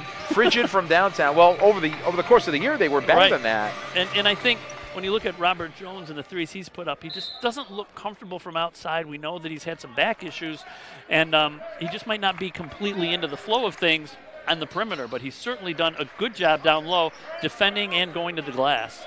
I was saying 6'8", Dolphins' tallest player. You want to see that happen. Richards drive, stops on a dime. Good ball movement by Lemoyne. Here's Roland going to the hole, jumping it back out to Richards. Fakes the 3, extra pass to Highland. Highland to the hole, layup too strong, and a loose ball foul on Roland as momentum just carried him into Lackey. So the Dolphins with beautiful ball movement, a lot of unselfish play there, but ultimately the shot taken by Highland was too strong. Roland picks up his second foul to match the number on his back. Brown and Sangster check in for Lemoyne, replacing Richards and Roland. And when Ty goes to the basket like that, it does open things up. And it's the 1-and-1 now, both teams with 7 fouls, so that's going to send Jordan Lackey to the line, where he's 1 of 1 today, 71% on the season. Looking to chisel some more of that 12-point deficit down. Shot is up and good. He'll get a second. Lemoyne opponents continue to shoot well from free throw line, 74% now. Lemoyne, though, is 76% itself, though that's going to go down a little bit today probably, as they are 6 out of 8. Lackey 2 out of 2. He's got 11. Second player in double figures for Franklin Pierce, and the lead's down to 10, 60-50. Well, 6 out of 8, 75%. It's pretty close to their percentage. That's true, that is. It was before 3 out of 5. A jump pass to the left side and Brown. Brown with a nice move to the hoop, and he misses the reverse layup. Wrong angle on the shot attempt. Oh, but those are good looks to get close to the basket. But Lemoyne missed 3 of them in a row against Bentley down the stretch. They can't afford to do that here. Speaking of which, Robert Jones just rejects the shot by Lackey off the glass and saves the rebound for himself. Here's Sangster dribbling into traffic and dribbling back out. This is about the time, it was just over 7 minutes to go, when Lemoyne had the 12-point lead against Bentley and couldn't hang on. So these are the key moments for Lemoyne as they have to not get tight anymore. Nice turnaround 3 by Highland. His first triple of the game, 5 off the bench for him, and the lead's back up to 13. Lemoyne needed that. Sometimes when you can't get stops on defense, you just have to answer offensively. They couldn't do that against Bentley. That's a big help right there from Highland, though, in this game. Fada Jatimi, who's been kind of silent in this game, has it now, guarded by Highland. Feeds McDevitt low, but he had to go down hard to get it. Now a double dribble on McDevitt, who dribbled it when he caught it and then stopped and dribbled again. You're only allowed to dribble when you catch it if it's in the process of controlling the ball, but in that case, he may think it was, but it didn't look like it to me. I think that's a good call. Yeah, it's really a tough pass for McDevitt, a big man, to catch. He's 6'8", and the pass was down near his shins, and he's got 2 men around him too. It's a hard one to catch, and you can't really fault him for that. No, again, he probably thought he was dribbling it just to control the ball. Highland, the same shot, different result this time as he misses.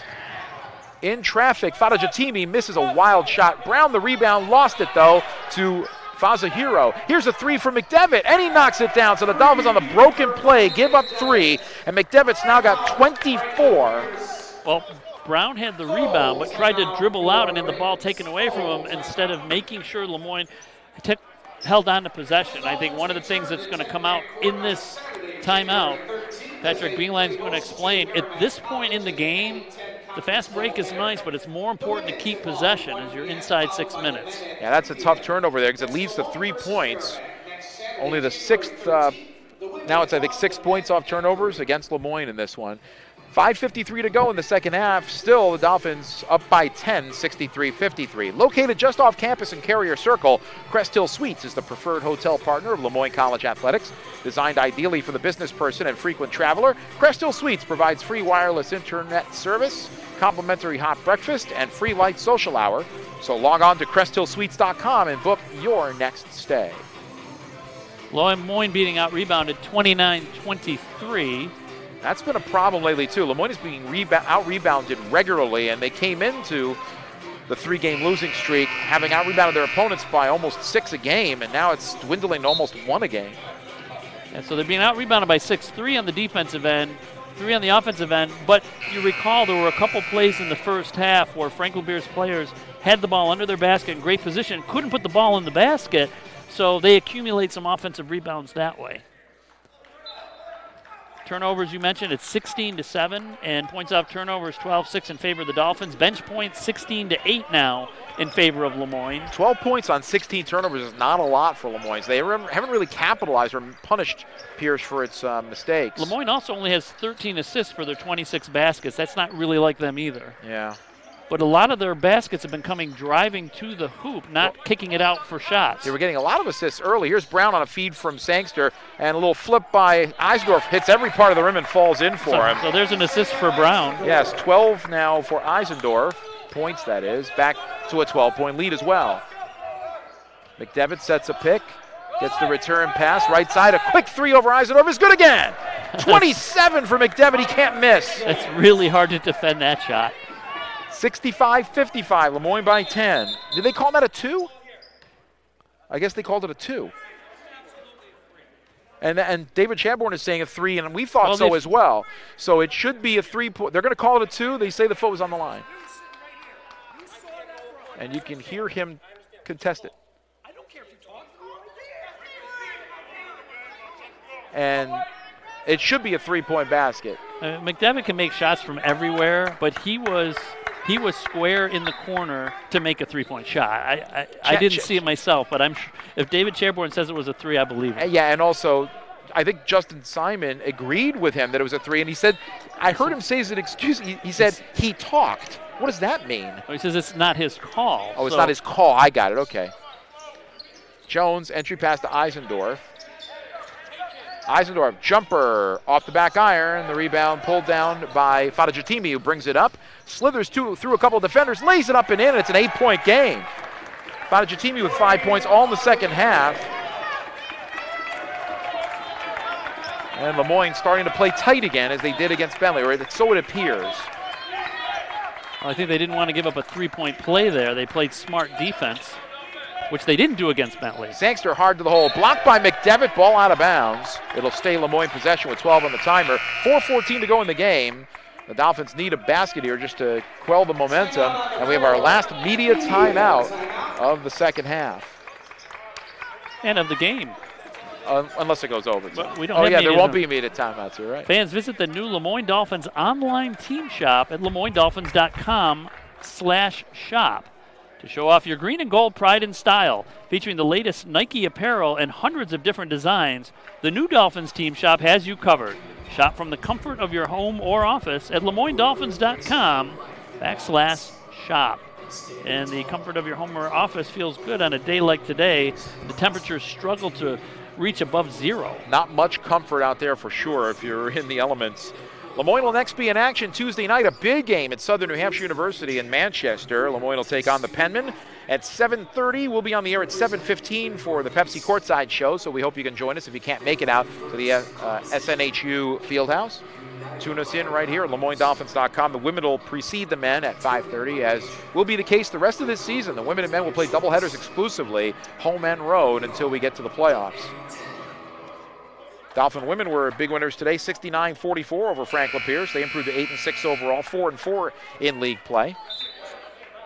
That'll be a good challenge for them in Manchester as well against the Southern New Hampshire Penmen, who used to be known as the Penn Women, if you remember, on the women's side, Yeah. but then they changed to Penn Men to match the men's side, gender equity. 4:14 to go, second half. Lemoyne men up by 8 over Franklin Pierce.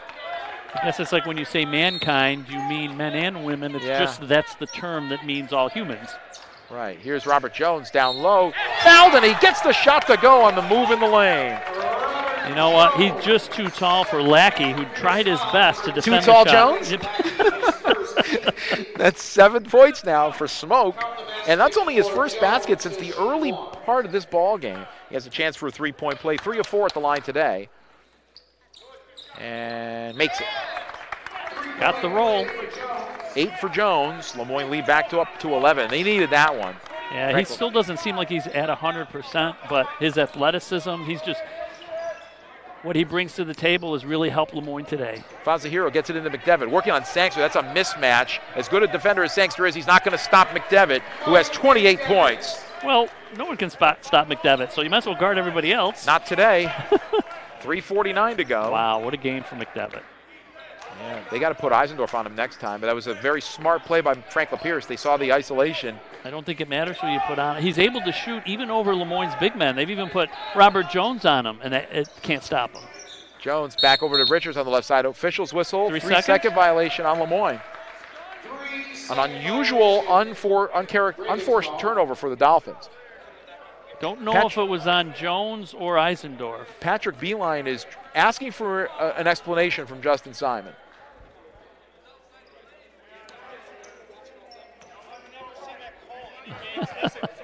And you can hear Patrick Beeline saying, I've never seen that call Yeah, in and a Simon game saying ever. this is a point of emphasis this year that we're supposed to look at. So Well, it's the first time we've seen it all year. And now they No. call the same thing on Franklin Pierce.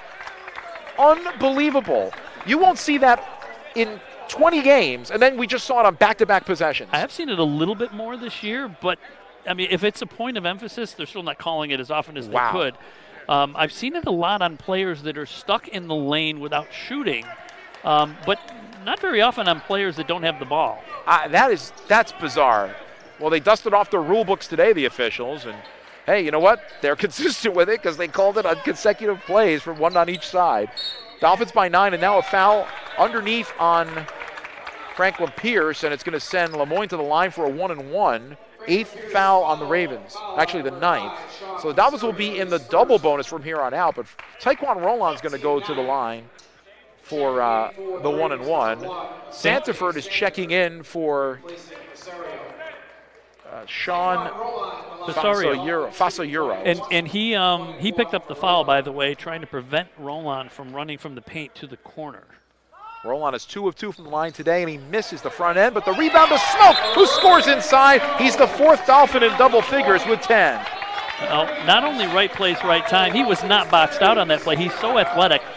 If you don't get a body on him quickly, in that case, he just slithered around right to the glass. If only he had been able to play against Bentley, you never know. That probably would have made a difference. The other thing that happened there, it was just the rebound went in the right place. A lot of times a free throw is just a little long or short, and it ends up in front of the rim, but that one a little bit sideways, right to where he was standing. Teams will practice that when they try to, get that last second, we need 3 points, and you go to the free throw line. They'll practice those types of shots where they'll try to angle it off the rim in such a way that one of the men on the blocks can grab it. But that was not done on purpose. That was not practice, no. 3:05 to go, though, and a big second opportunity for Lemoyne as they now lead by 11 again. Clock not a factor yet, but soon will be. Dolphins trying to break this 3-game skid.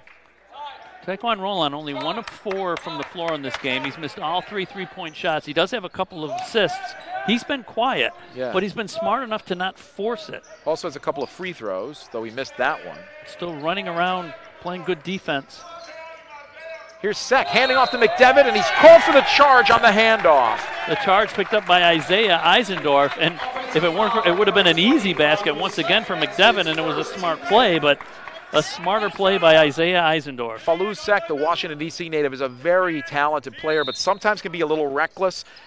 He's one of the best assist men in the league, and he plays the point guard position, though it's not, as David Chaborn told me before the game, not his true position. He's more of a shooting guard. Asani Sandiford just got called for a foul, and that's holding a Dolphin player on that, and he's going to foul out. Fouls out with just 2 points on free throws.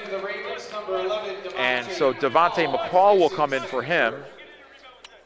Well, David Chaborn rolled the dice and put him in with 3 fouls with about 13 minutes to go in the game, and he picked up foul number 4, so that put him into some peril as far as foul trouble.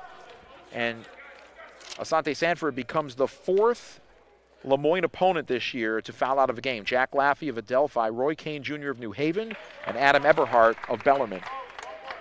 First free throw good for Jones. He'll get a second here. He's taken the majority of Lemoyne's free throws today. He's 5 of 6. The other players combined are 3 of 5. Robert Jones is really learning to play down low, and I think earlier in his career, he was more of a perimeter player, but he's really taken to the position, and his athleticism and size has helped Lemoyne a lot down low. Dolphins by a baker's dozen, 72-59.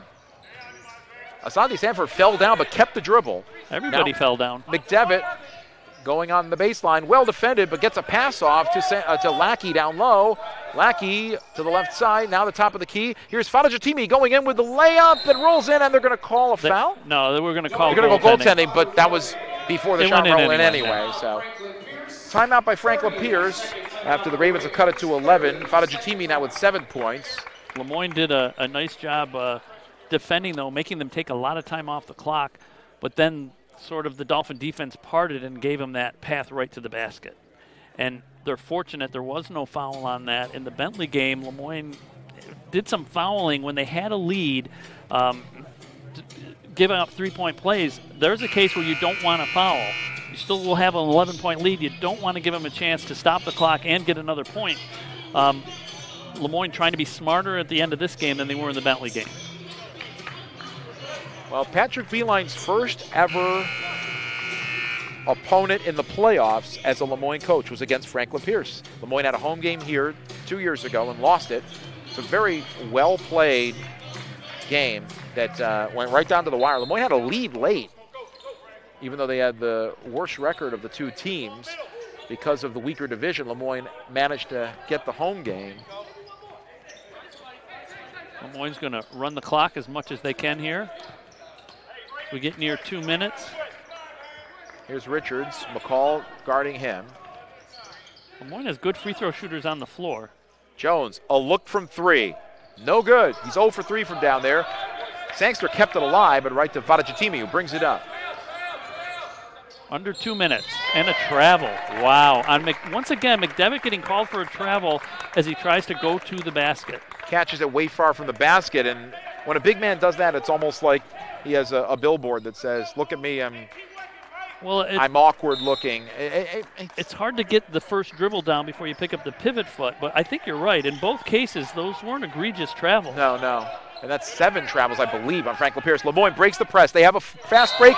Sangster, the hoop and the harm. Yeah, and you know what? Again, a tough call against McDevitt as he reached in with his hand to try to slap the ball away. I don't know if there was any contact there, but officials will call it if you swipe and you're out of position. And McDevitt gets called for his second. Sangster with 17 coming off the 21-point performance against Bentley. And he'll have a chance for the and one here. 1 of 2 at the line already today. Studies it, shoots it, and hits it. 18 for Sangster, who turned 22 this week. Lemoyne by 14, matching its largest lead. Lemoyne forcing Franklin Pierce to slow it down. It's going to make him take some clock to get a shot off. McDevitt catches the pass after setting the pick. Richards on him, forces up the shot and goes in! Anthony Richards was so close to him, McDevitt had to twist his body to put the shot up, and he still made it. Pressure in the backcourt, but the Dolphins get it into the front court, and Jones is fouled by McDevitt. Jones will go to the line for a 2-shot foul.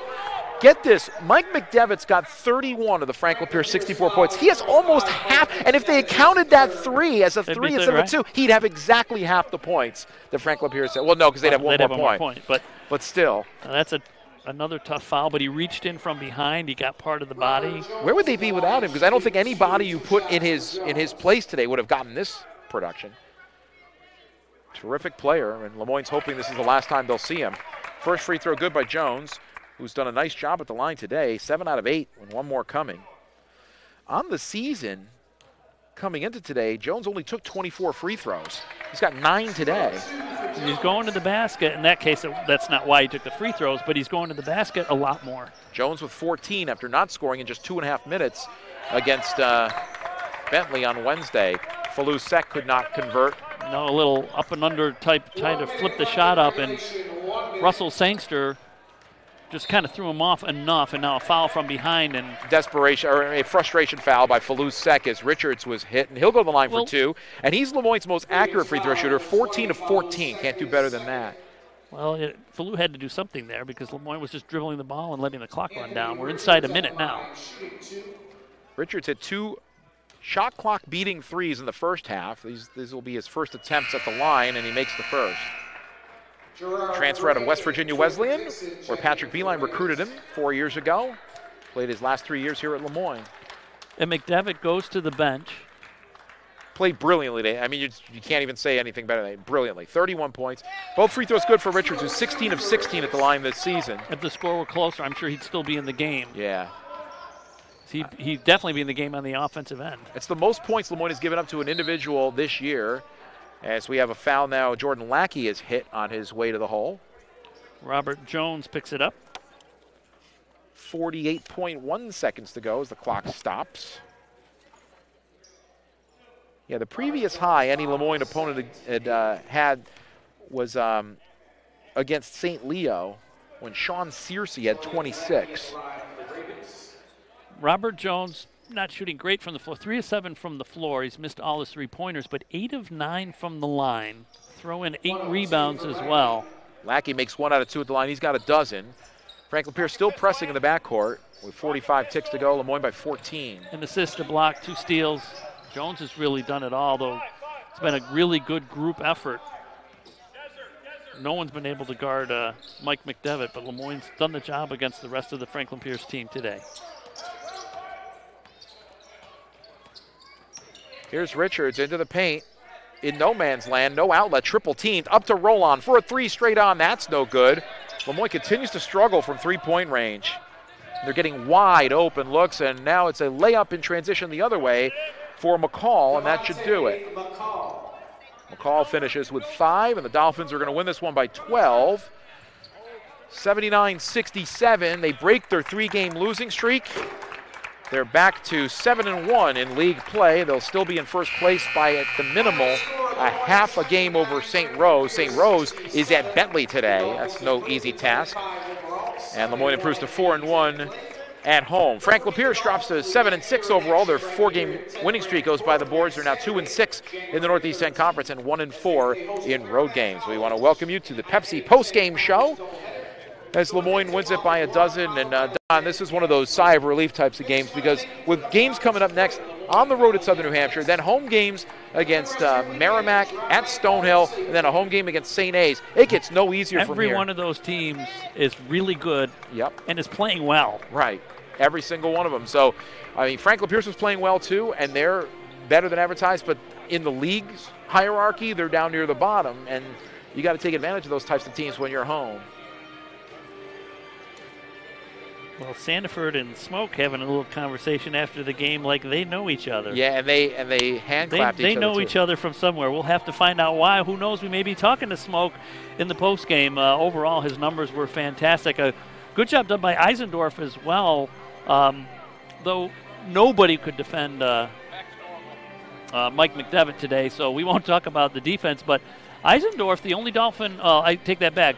Eisendorf, 6 of 11 from the floor. Russell Sangster, 8 of 10 from the floor, 2 of 3 from the line, 4 assists to lead Lemoyne.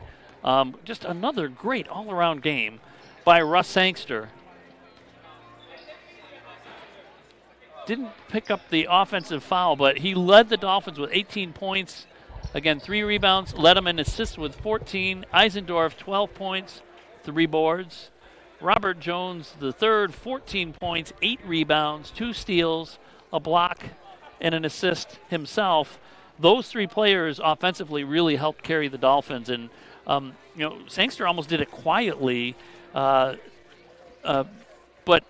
shooting 8 of 10, even though most of his shots came around the basket.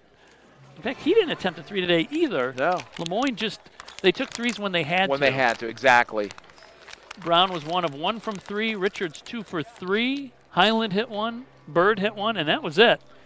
Yeah, they missed a lot of open threes, and that's been a problem for them for the last month or so. I mean, they have not shot well from 3 in a long time, and they were one of the best 3-point shooting teams in the region up until that point. So I'm not exactly sure what is going on, but it's, teams can get hot together and they can get cold together. And right now, this is like when a team is in a batting slump in baseball. Well, it's certainly worth the question to Patrick Beeline. Was this by intention? Was this on purpose? Or is this just we're going to take what their defense appears to be giving us? Or is Lemoyne trying to work inside out? They didn't kick the ball out a lot. They didn't have a lot of assists. 15 assists for Lemoyne for their 30 baskets. Normally they have more than an assist for every 2 baskets in a game, but a lot of the Dolphin offense was driving to the lane. There were some passes off, but a lot of it were one-on-one drives when Lemoyne had an advantage to get to the glass. That may be why we didn't see as many assists as we would. 13 for Franklin Pierce for their 24 baskets. Lemoyne was 5 of 18 from 3. 27.8%, right at that average. Right at that 28%. 4 games in a row, they've been averaging 28% from 3. 8 of 15 for Franklin Pierce. They shot over 50% from 3. And that is something that just continues to be a problem for Lemoyne. Other teams just hit threes at alarming frequency. Well, in this case, if you take Mike McDevitt out, though. Their three-point shooting was not nearly that good. It was McDevitt that really carried them there. They shot 47% from the floor. Lemoyne shot 52.6, so they almost reached 53. So a little bit better shooting by Lemoyne, a handful of more attempts for them, and it comes down to turnovers. You mentioned before the game how much Franklin Pierce turns the ball over. They had 19 to Lemoyne's 8. The points off turnovers were 19-6, a 13-point margin, and Lemoyne won by 12, so that's really where the game was won. And how about this? Lemoyne gives up 66.9 points a game. You can't be closer to that number than what they gave up today of 67. And for Franklin Pierce, they give up an average of 76.5 points a game. And Lemoyne got 79, so almost right on that number. Dolphins. Interesting number, too. Lemoyne points in the paint 42-20. So even though as good as McDevitt is out there at 6'8", he does a lot of his damage away from the basket. He's a big guard is what he is. He also has some nice moves around the basket, but he's not a post-up player. He's not really good, inside. It's not that he's not good. He doesn't shoot from in there. He prefers to be out on the wing, and he's very potent there. And also the baseline floaters and turnarounds. He was 5 for 7 from 3 for 71%. And 12 of 15 from the floor. Why would you go inside? I know. Unbelievable. He had 2 block shots today. I thought he had 3, but. Oh, they gave the other one, I believe. There was another block. Oh, they gave it to Fadijatumi. Falusek, the point guard for Franklin Pierce, who had been playing really, really well, had 23 points in the last game, was really, to be quite blunt here, he was terrible today. 5 points on 1 of 7 shooting from the floor and 6 turnovers. So Falusek played more like the baseball player Irving Falou. Is he the guy that played for the Syracuse Chiefs? Yes, yeah. And it was driving me nuts all game every time you said Falou. Who was the Chief? It was Irving Falou. Yeah. But, when players have to step up when other players aren't playing well, and certainly McDevitt did it for Franklin Pierce today. For Lemoyne, you got to hand it to the 3 guys that did the job scoring. Sangster, Eisendorf, and Robert Jones III. Ty Roland just didn't have it offensively, but he didn't try to make things happen that weren't there. Tanner Highland, in his minutes, made a big 3-point shot, but didn't do much. C.J. Asuncion-Bird played with a lot of energy today. Yeah, he looked good today. And his minutes were important. They're going to need him if they're going to need his type of game, because so many of Lemoyne's players are perimeter players, and he's a guy that can actually do things off the dribble, getting to the hole. He's, as you said, he's got the energy. He hops out of his sneakers. It's a guy that really can give Lemoyne a different look if he could get back to full health. Daniel Kegler only played 7 minutes in this game. Was 1 of 2 from the floor with 2 rebounds and a block, but you couldn't put him in the game because Robert Jones was doing the job offensively, and they really needed the wide body of Isaiah Eisendorf in there defensively. Franklin Pierce, though they're not really tall outside of McDevitt, they're very physical. Big, strong, physical players down low. And I think Eisendorf did a pretty good job down there trying to hit the glass. But Robert Jones, I'm looking at player of the game, Chris. I know we haven't gotten to it yet, but I'm kind of stuck between a couple of guys here. Well, Jones and Sangster it's really one of them. Yeah. Eisendorf played very well as well, but Sangster, 8 of 10 from the floor. He did a lot of things well, but Robert Jones also 8 rebounds, 8 of 9 from the line. And the big and one, when Lemoyne's lead had been cut to 8 with about 3 minutes to go, I believe. They had a little bit of a run in them, Franklin Pierce, to cut it from 15 to 8, and then all of a sudden, here comes Robert Jones with that spin move in the lane, was able to finish and get the foul. That 3-point play got it back up to 11, and Lemoyne kept it over in double figures after that. And also the offensive rebound off the missed free throw from Ty Roland was a big putback as well. And for him to come back after not being able to play much against Bentley and get himself back in this game, he did a lot of things well for Lemoyne. Oh, boy. It's tough to lean toward his way from when you look at Sangster's numbers, but I think Robert Jones III is my Nike BSN Sports Star of the game. And we've had a lot of different stars this year. And Robert Jones not playing in the Bentley game, did it make a difference? It certainly could have when you have one of your better players that just can't put minutes on the floor. When you're looking for an MVP for the season, though, and I know we're only halfway through, it's still kind of a crapshoot, but Russell Sangster brings this type of game every single game. Sometimes maybe that's hard to give somebody a player of the game when they do the same thing every game and they're so good. it doesn't stand out as much. Right. It's almost like you expect it from him. And that's not fair to Russell Sangster, who's really good. I don't know. So you gave it to Robert Jones. I gave it to Smoke, but just about the width of Smoke. That's about it. Just barely. But he also made big plays, like you mentioned, down the stretch at important points in the game. The rebounding, his defense. We're not counting anybody's defense against McDevitt because he was totally undefensible today. Yeah. But his defense in the game was important as well. His size, his length, I think helped to make a difference. Something Lemoyne didn't have against Bentley. If you say that he had that three-pointer in the corner that they only gave him credit for 2 on, he would have 32 points today, doubling a seasonal average of 16 a game. So that's how so much better that he was than everybody else on the floor today. But for Franklin Pierce, nobody else really stepped up. Jordan Lackey was also in double figures with 12 points and 6 rebounds, but didn't shoot it well. 4 of 10, 0 of 2 from 3. Also had 4 turnovers. After that, really slim pickings. Doyen Fadajatimi had 7 points all in the second half, but was not really a factor in the game. Devontae McCall had 5 off the bench. David Bradbury had a 3-pointer. Asante Sandiford had 2 points, but fouled out. Didn't have a basket. 5 rebounds, 3 turnovers. Let's see, Falou Sek, as we mentioned, with 5 points, 1 of 7 shooting. Gerard Gray Jr. had a foul line extended jumper. And Trent Dixon, Sean Fasayuro, and Amani Craddock did not score. So really, it was McDevitt and a supporting cast for Franklin Pierce, and for Lemoyne, much more balanced. Sangster, as you said, with the 18. Jones with 14 and 8 rebounds. The 8 rebounds were the most of any player in the game. Isaiah Eisendorf had 12 points. Tom Brown with 11 points, 6 rebounds. Anthony Richards had 8. Tanner Highland and C.J. Asuncion Bird, 5 each off the bench. Taekwon Rowland had the 4 points. Dan Kegler with 2. We did not see Tyree Chambers today, or O'Shea Gary for the second straight game. So whatever the reasons are, those 2 did not get into the action. But the 9 who did play for Lemoyne, everyone had at least 1 field goal. And 7 of the 9 had at least 1 assist. I think it's just the way this game went and who was effective in the game. You couldn't take Robert Jones out. That made it hard to get Kegler in the game. And C.J. Asuncion Bird, his athleticism against these big guards for Franklin Pierce, he looked good early. So when the guy looks good early and he's playing well, you keep him in the game and you roll with him and run with him as much as you can. And his ability to play more of the small forward spot, and Tyree Chambers doesn't. He's really just a 2-guard, I think, is why CJ got more time today. Patrick Beeline is going to make his way over to us, and Don, I'll ask you if you could just refresh the league website so we can find out scores when he comes after he's done speaking with us. Certainly. As the Dolphins win it by the score of 79-67. They end the 3-game losing streak, improve to 10-5 overall, 7-1 in league play, and 4-1 here on their home floor. Now joined by Patrick Beeline, whose father's Michigan Wolverines won earlier today by 10, 6 men in double figures for Michigan, and now Lemoyne follows suit with a 79-67 win.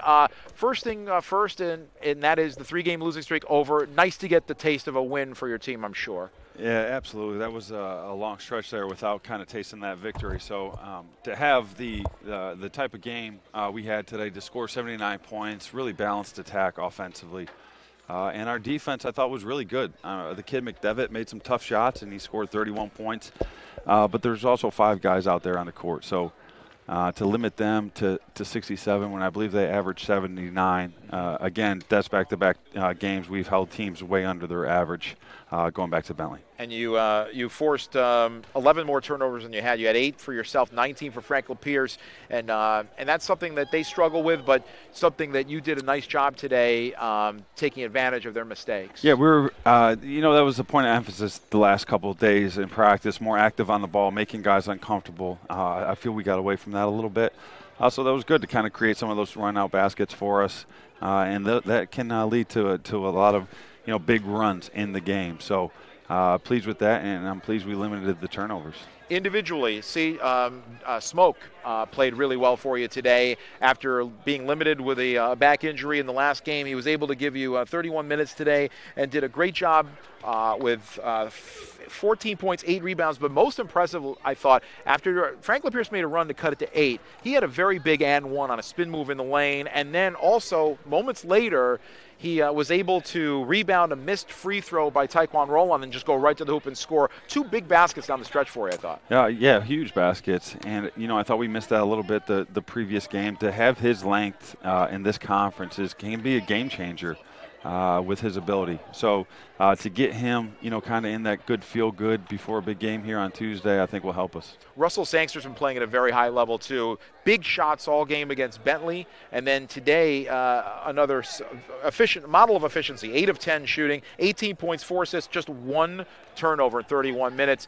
He's such a good guy and so good defensively. We always sometimes forget to talk about his D. Yeah, Russ being Russ, kind of doing everything that he can, kind of just, whatever we need him to do, he does. So he's just a great asset to have as a coach.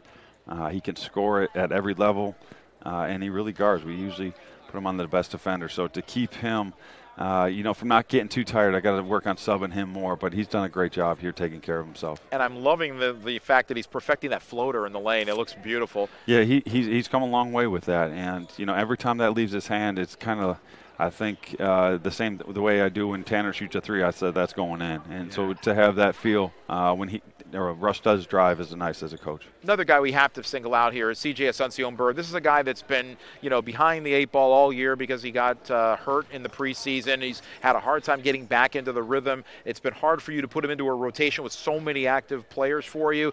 But you gave him a shot today, and he really rewarded you in your confidence. His energy level is off the charts. The way he leaps out of the gym, he was able to hit a 3 and go to the basket. The last 2 practices, he's been back to his normal self, and you're going to start seeing him play more minutes because he can really give us something here on this offensive end, and even defensively. But he can make shots. He's really athletic. He can get to the rim. So I'm glad to see him start to come into his own a little bit.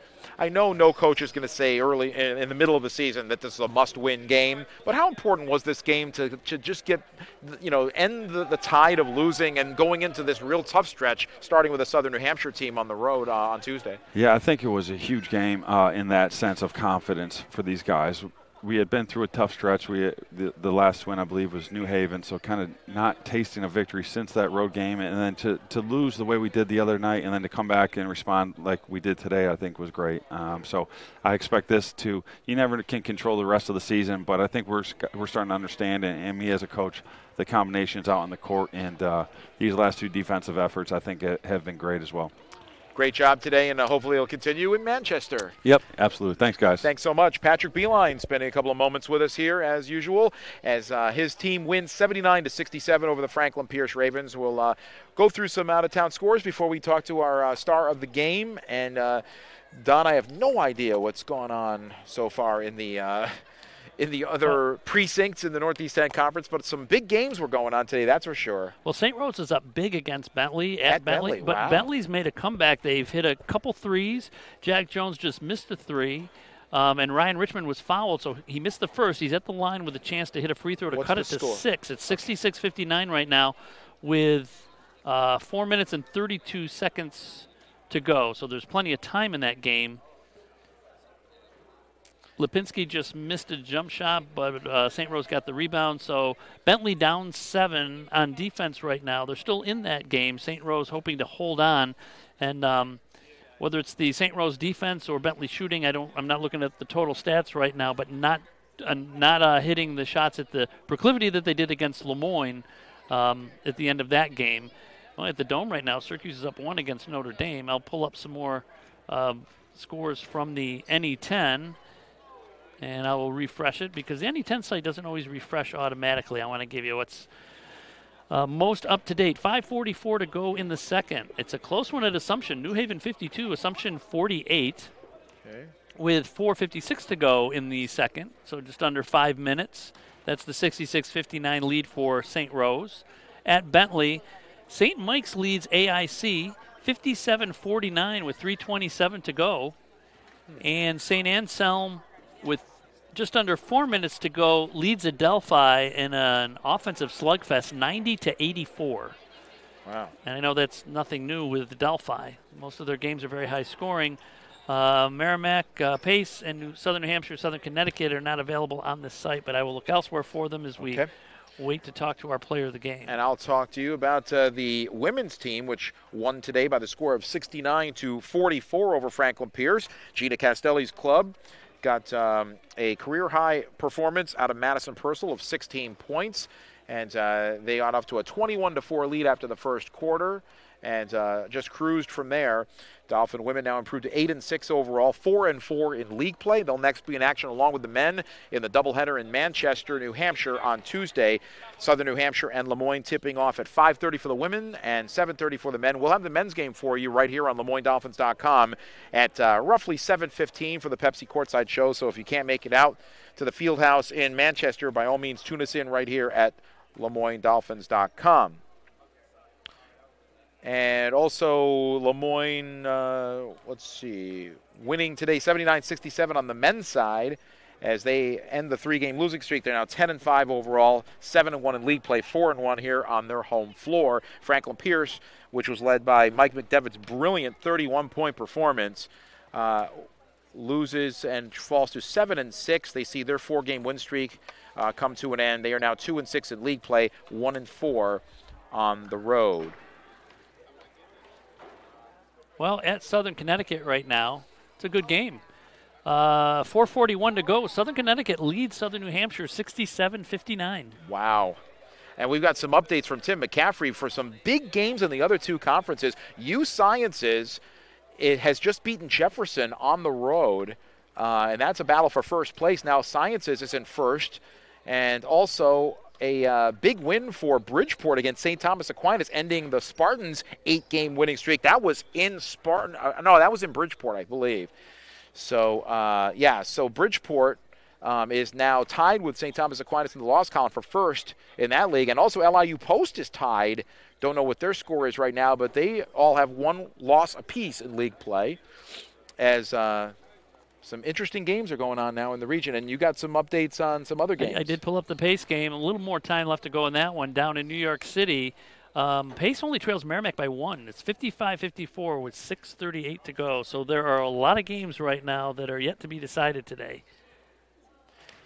So we will.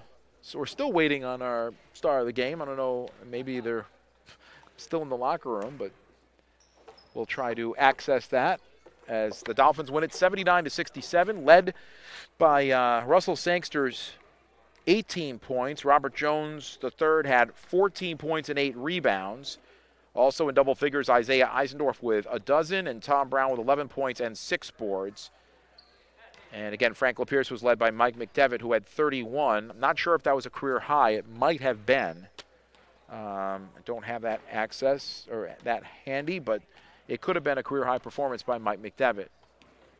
Well, it's been so long since we've talked to a player for Lemoyne. It was before Christmas that they last won a game. So we're hoping that we can get a chance. We only see one player on the floor still in uniform. That's Taekwon Roland. We might be able to get him. We do understand now that Smoke is going to be coming out, and we see him now as he'll grab the headset here, and we'll talk with him. A team effort by Lemoyne today as they end the 3-game losing streak, and we're now joined by our BSN Nike Sports Star of the Game, and that is Robert Jones III, colloquially known as Smoke. Big game for the team, first of all, before we talk about your individual efforts. The team had really, I don't know if they lost confidence or lost their mojo or whatever, but they didn't seem like the same team that we saw early in the year that beat Siena and got off to the really good start. In recent games, I know you're playing really good teams on the road, and you're probably really sick of these road trips, long bus rides. But now back at home, you lose a real tough one against Bentley. You were on the bench for that one with an injury, but then you win this one. What was it like to finally get that taste of victory again? We experienced it before. Like you said, we started off hot and then kind of went through a slump. It all starts with defense. That's what defines us is defense, and we got away from that. So it was good to get back to it today. We held them. Great team. We held them below their average. I think their average is like 70-something. We held them 79. below it. So that's always a goal for us, is defensively, and then everything else we don't worry about. It'll come from playing hard. Team is not shooting well from three in the last 4 games, 28% collectively, and you were one of the top 3-point shooters in the league. And it just seems like right now, kind of like in baseball when a team goes into a hitting slump, it's like right now the team just isn't shooting well from three, but you did a great job from 2 today.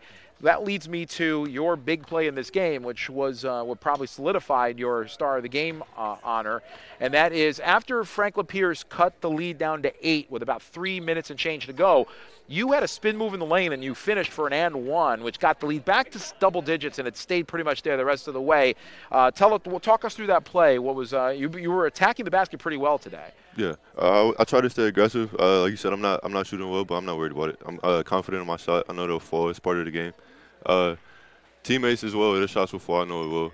I just want to stay aggressive, keep them aggressive, because that's when we flow well. Everybody stay aggressive and under control too. We play well. Everybody was under control. Just got to stay aggressive, stay confident in one another.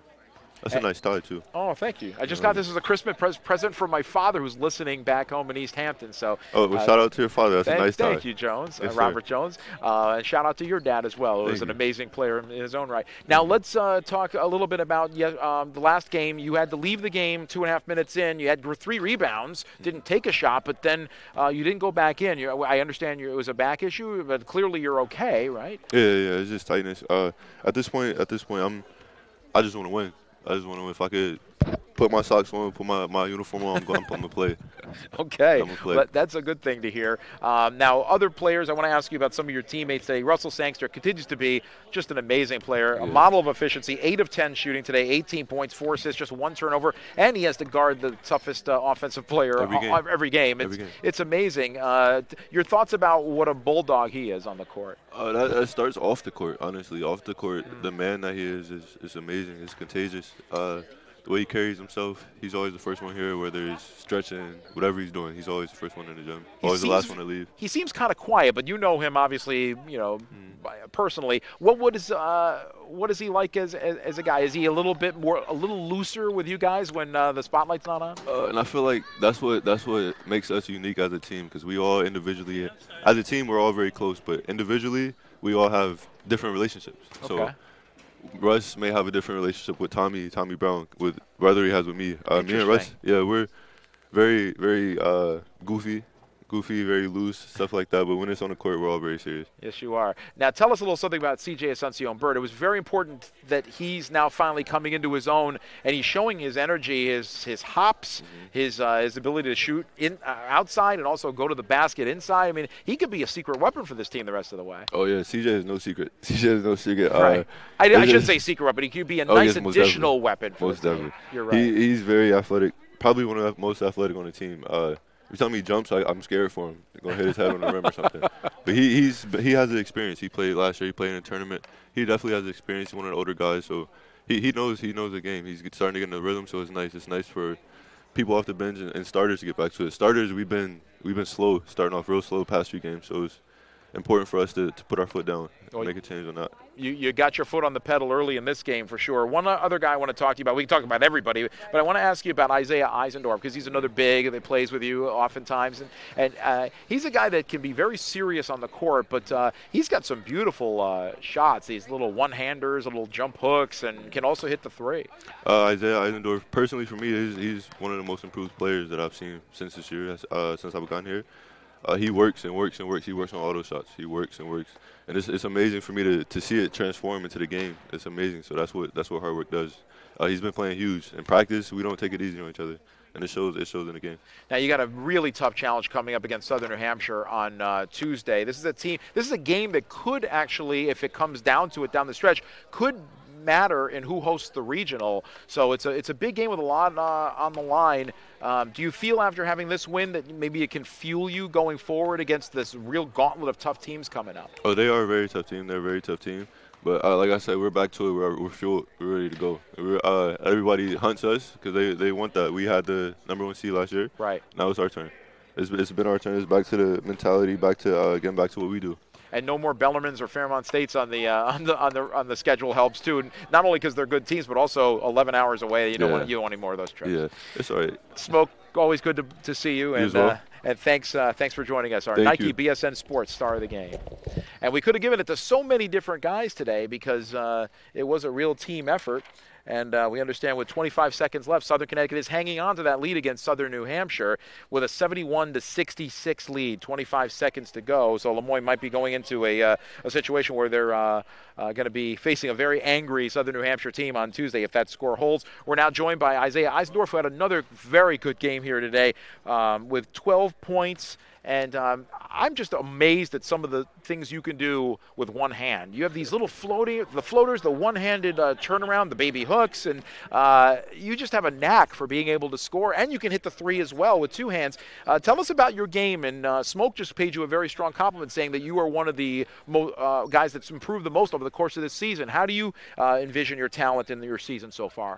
Yeah, Coach has been he's been kind of on me and like the other bigger guys on working on that, like close to the basket stuff and getting that going for us so we can kind of work inside out, put some pressure on the rim against defenses, and then, once people start collapsing, we can kick it out.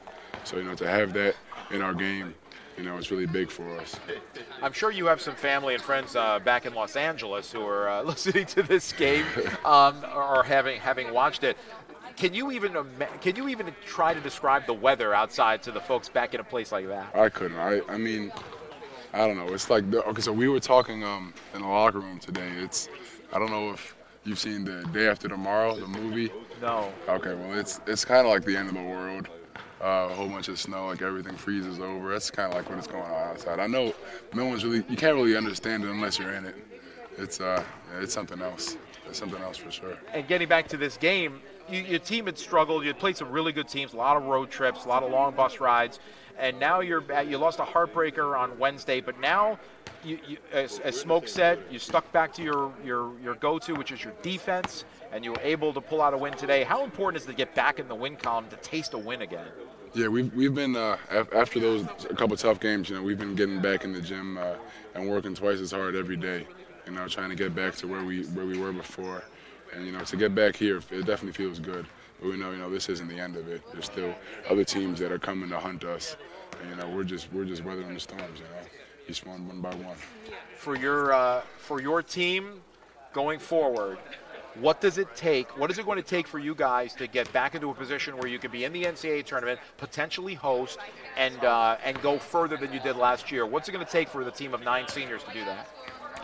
Well, for starters, like you already said, getting back to our defense like we did today, starting with our defense and then feeding off that and let it translate into offense and definitely have our high energy. I thought the energy was great for us today. If we can continue to have that every game, whether other teams making a run, we're making a run, we have the same high energy, then we can definitely wear teams down. Yep. Balanced offense today again, and very good team defense as well. And Isaiah Eisendorf, terrific game. And at one point today, I don't know if you noticed this, in the second half, there was a stretch where you, Dan Kegler, and CJ Asuncion-Bird, the 3 Gannon transfers, were all on the floor at the same time. I don't know if you noticed that. Nice. I don't think I can remember a situation this year where that's happened. Nice. That's great. That's great. Good job.